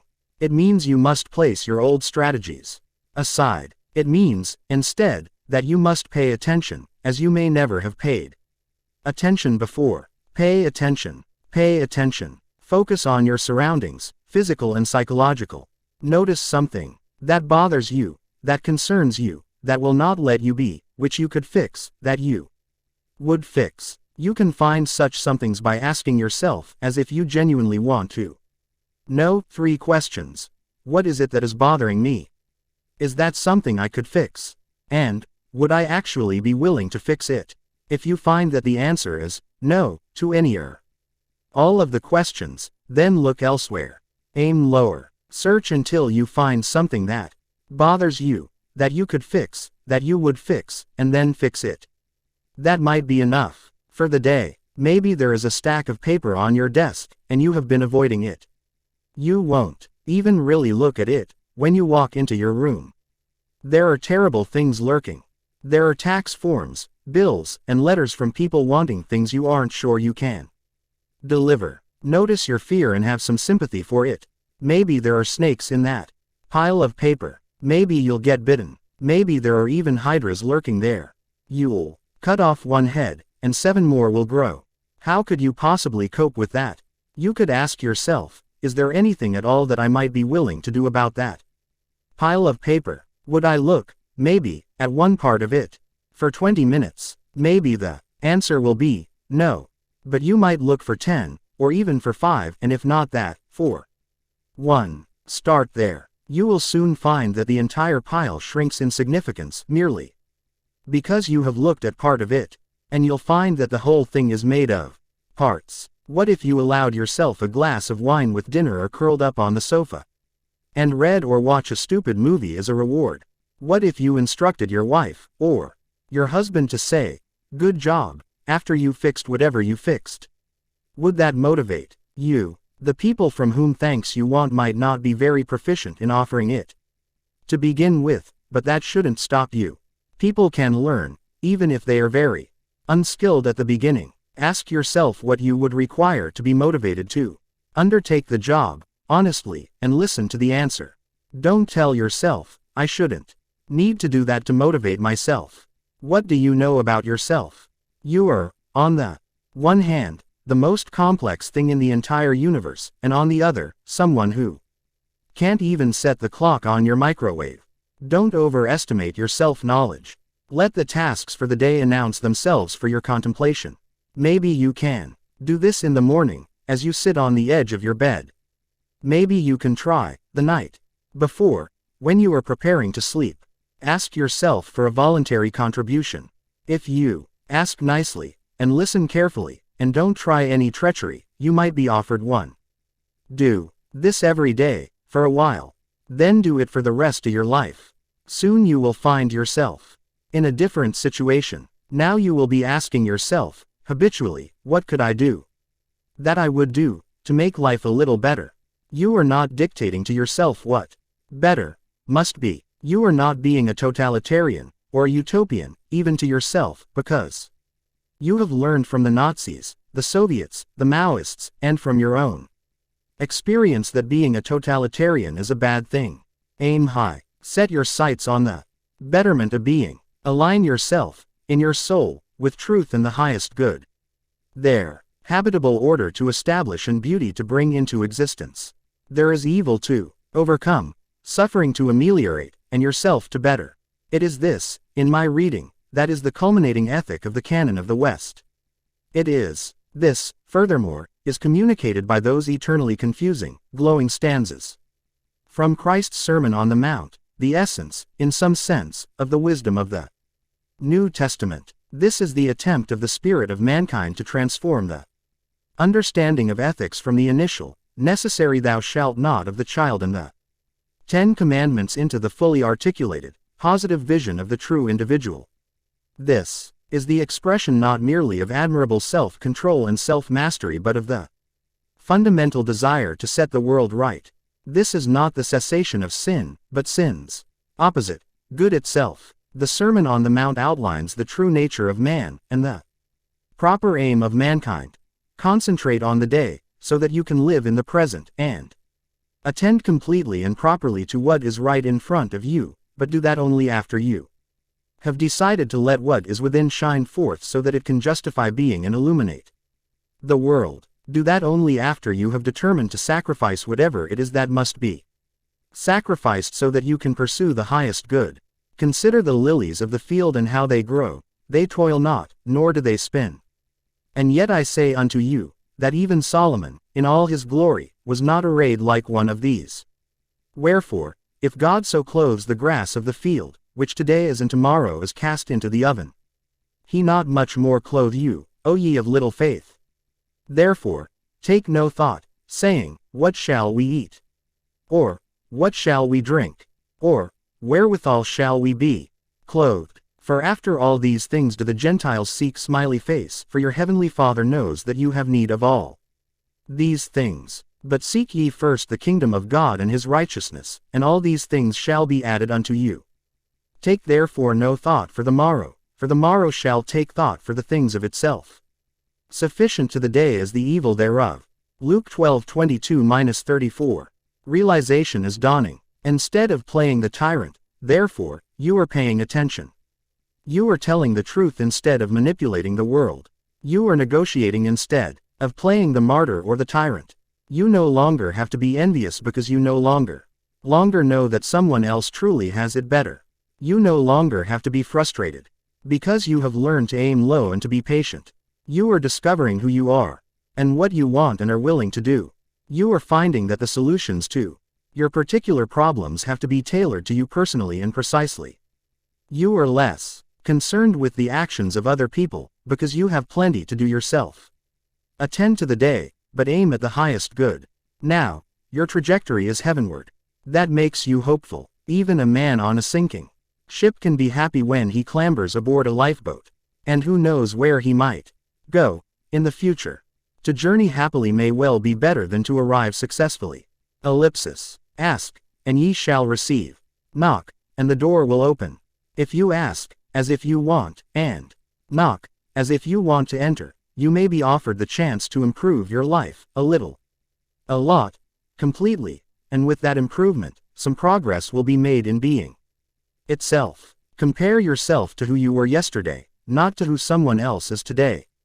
Basket. So to speak, a son is a better bet, by the strict standards of evolutionary logic. Where the proliferation of your genes is all that matters. Why? Well, a reproductively successful daughter might gain you 8 or 9 children. The Holocaust survivor Yitta Schwartz, a star in this regard, had 3 generations of direct descendants who matched such performance. She was the ancestor of almost 2,000 people by the time of her death in 2010.77, but the sky is truly the limit with a reproductively successful son. Sex with multiple female partners is his ticket to exponential reproduction, given our species' practical limitation to single births. Rumor has it that the actor Warren Beatty and the athlete Wilt Chamberlain each bedded multiple thousands of women, something not unknown, as well, among rock stars. They didn't produce children in those numbers. Modern birth control limits that. But similar celebrity types in the past have done so. The forefather of the Qing dynasty, Zhou circa 1550, for example, is the male line ancestor of 1.5 million people in northeastern China. 78 The medieval Uinale dynasty produced up to 3 million male descendants, localized mainly in northwestern Ireland and the US, through Irish emigration. 79 And the king of them all, Genghis Khan, conqueror of much of Asia, is forefather of 8% of the men in Central Asia, 16 million male descendants, 34 generations later. 80 So, from a deep, biological perspective, there are reasons why parents might favor sons sufficiently to eliminate female fetuses, although I am not claiming direct causality, nor suggesting a lack of other, more culturally dependent reasons. Preferential treatment awarded to a son during development might even help produce an attractive, well-rounded, confident man.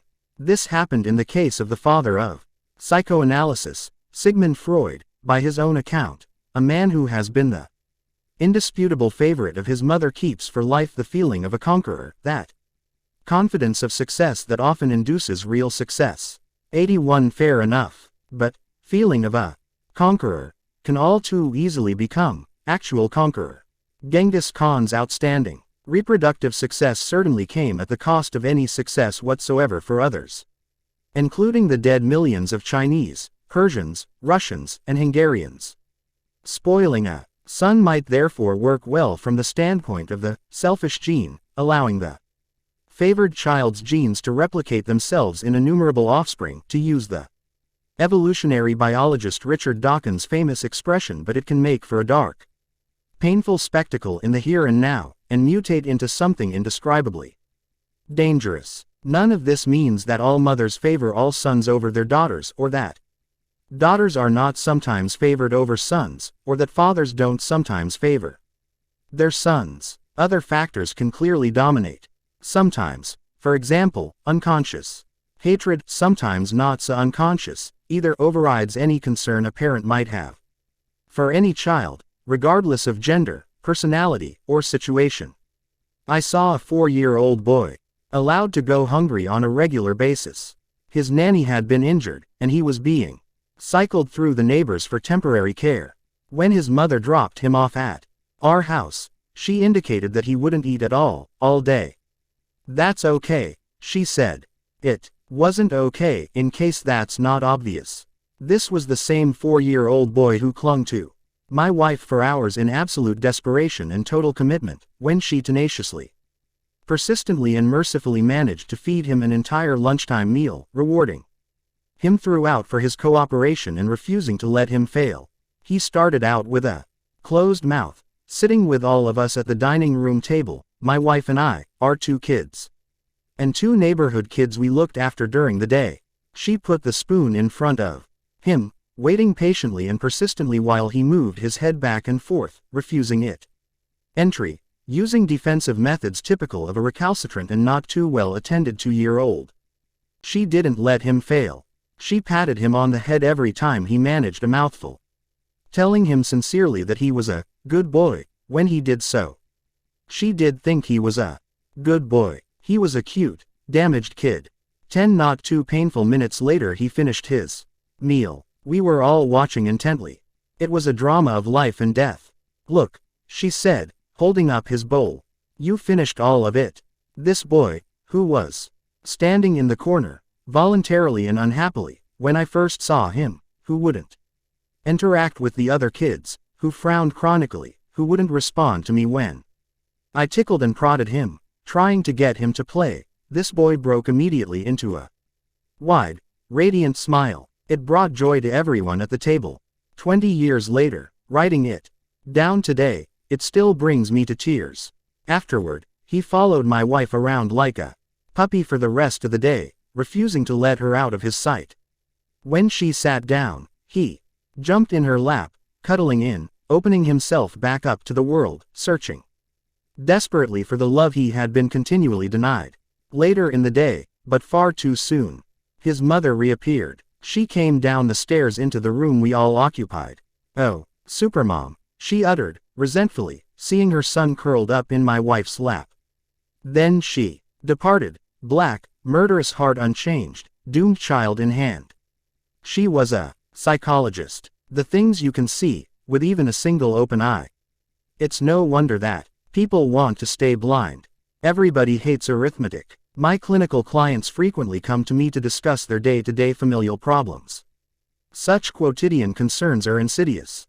Their habitual and predictable occurrence makes them appear trivial, but that appearance of triviality is deceptive. It is the things that occur every single day that truly make up our lives, and time spent the same way over and again adds up at an alarming rate.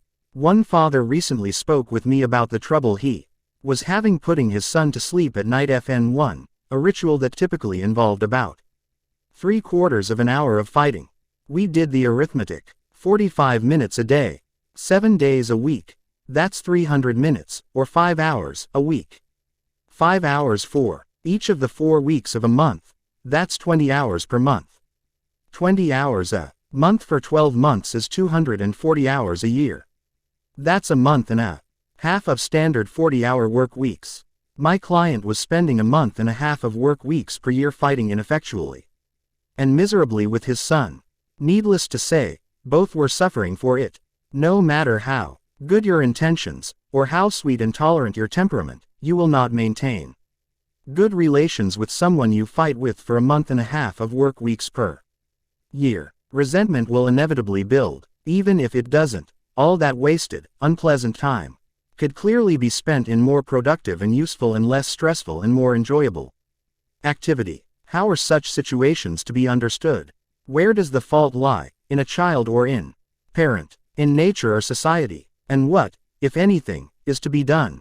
Some localize all such problems in the adult, whether in the parent or broader society. There are no bad children, such people think, only bad parents.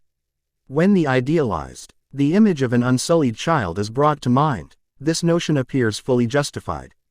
The beauty, openness, joy, trust, and capacity for love characterize children, making it easy to attribute full culpability to the adults on the scene.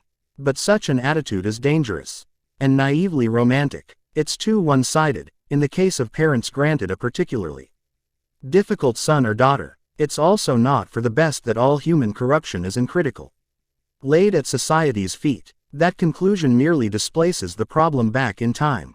It explains nothing and solves no problems.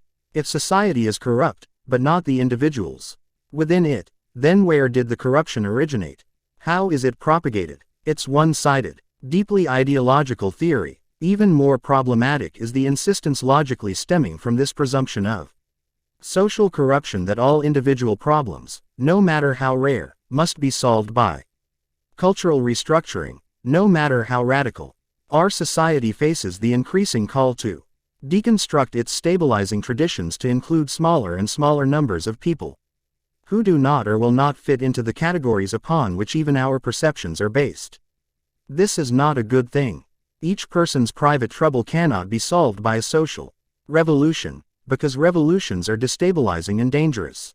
We have learned to live together and organize our complex societies slowly and incrementally, over vast stretches of time, and we do not understand with sufficient exactitude why what we are doing works. Thus, altering our ways of social being carelessly in the name of some ideological shibboleth diversity springs to mind is likely to produce far more trouble than good. Given the suffering that even small revolutions generally produce, was it really a good thing, for example, to so dramatically liberalize the divorce laws in the 1960s? It's not clear to me that the children whose lives were destabilized by the hypothetical freedom this attempt at liberation introduced would say so. Horror and terror lurk behind the walls provided so wisely by our ancestors. We tear them down at our peril. We skate, unconsciously, on thin ice, with deep, cold waters below, where unimaginable monsters lurk. I see today's parents as terrified by their children, not least because they have been deemed the proximal agents of this hypothetical social tyranny, and simultaneously denied credit for their role as benevolent and necessary agents of discipline, order and conventionality. They dwell uncomfortably and self-consciously in the shadow of the all-too-powerful shadow of the adolescent ethos of the 1960s, a decade whose excesses led to a general denigration of adulthood, an unthinking disbelief in the existence of competent power, and the inability to distinguish between the chaos of immaturity and responsible freedom. This has increased parental sensitivity to the short-term emotional suffering of their children, while heightening their fear of damaging their children to a painful and counterproductive degree. Better this than the reverse, you might argue, but there are catastrophes lurking at the extremes of every moral continuum. The ignoble savage. It has been said that every individual is the conscious or unconscious follower of some influential philosopher. The belief that children have an intrinsically unsullied spirit, damaged only by culture and society, is derived in no small part from the 18th-century Genevan French philosopher Jean-Jacques Rousseau. 82 Rousseau was a fervent believer in the corrupting influence of human society and private ownership alike. He claimed that nothing was so gentle and wonderful as man in his pre-civilized state. At precisely the same time, noting his inability as a father, he abandoned 5 of his children to the tender and fatal mercies of the orphanages of the time. The noble savage Rousseau described, however, was an ideal, an abstraction, archetypal and religious, and not the flesh and blood reality he supposed. The mythologically perfect divine child permanently inhabits our imagination. He's the potential of youth, the newborn hero, the wronged innocent, and the long-lost son of the rightful king. He's the intimations of immortality that accompany our earliest experiences. He's Adam, the perfect man, walking without sin with God in the garden before the fall. But human beings are evil as well as good, and the darkness that dwells forever in our souls is also there in no small part in our younger selves. In general, people improve with age, rather than worsening, becoming kinder, more conscientious, and more emotionally stable as they mature. 83 Bullying at the sheer and often terrible intensity of the schoolyard. 84 Rarely manifests itself in grown-up society. William Golding's Dark and Anarchistic Lord of the Flies is a classic for a reason. Furthermore, there is plenty of direct evidence that the horrors of human behavior cannot be so easily attributed to history and society. This was discovered most painfully, perhaps, by the primatologist Jane Goodall, beginning in 1974, when she learned that her beloved chimpanzees were capable of and willing to murder each other, to use the terminology appropriate to humans. 85 Because of its shocking nature and great Anthropological significance. She kept her observations secret for years, fearing that her contact with the animals had led them to manifest unnatural behavior. Even after she published her account, many refused to believe it. It soon became obvious, however, that what she observed was by no means rare. Bluntly put, chimpanzees conduct intertribal warfare. Furthermore, they do it with almost unimaginable brutality. The typical full-grown chimp is more than twice as strong as a comparable human being, despite their smaller size. 86 Goodall reported with some terror the proclivity of the chimps she studied to snap strong steel cables and levers. 87 Chimps can literally tear each other to pieces, and they do. Human societies and their complex technologies cannot be blamed for that. 88 inches Often when I woke in the night, she wrote, horrific pictures sprang unbidden to my mind. Satan, a long-observed chimp, cupping his hand below Sniff's chin to drink the blood that welled from a great wound in his face. Jonio tearing a strip of skin from Day's thigh. Figgin, charging and hitting again and again the stricken, quivering body of Goliath, one of his childhood heroes. 89. Small gangs of adolescent chimps, mostly male, roam the borders of their territory. If they encounter foreigners, even chimps they once knew, who had broken away from the now too large group, and if they outnumber them, the gang will mob and destroy them.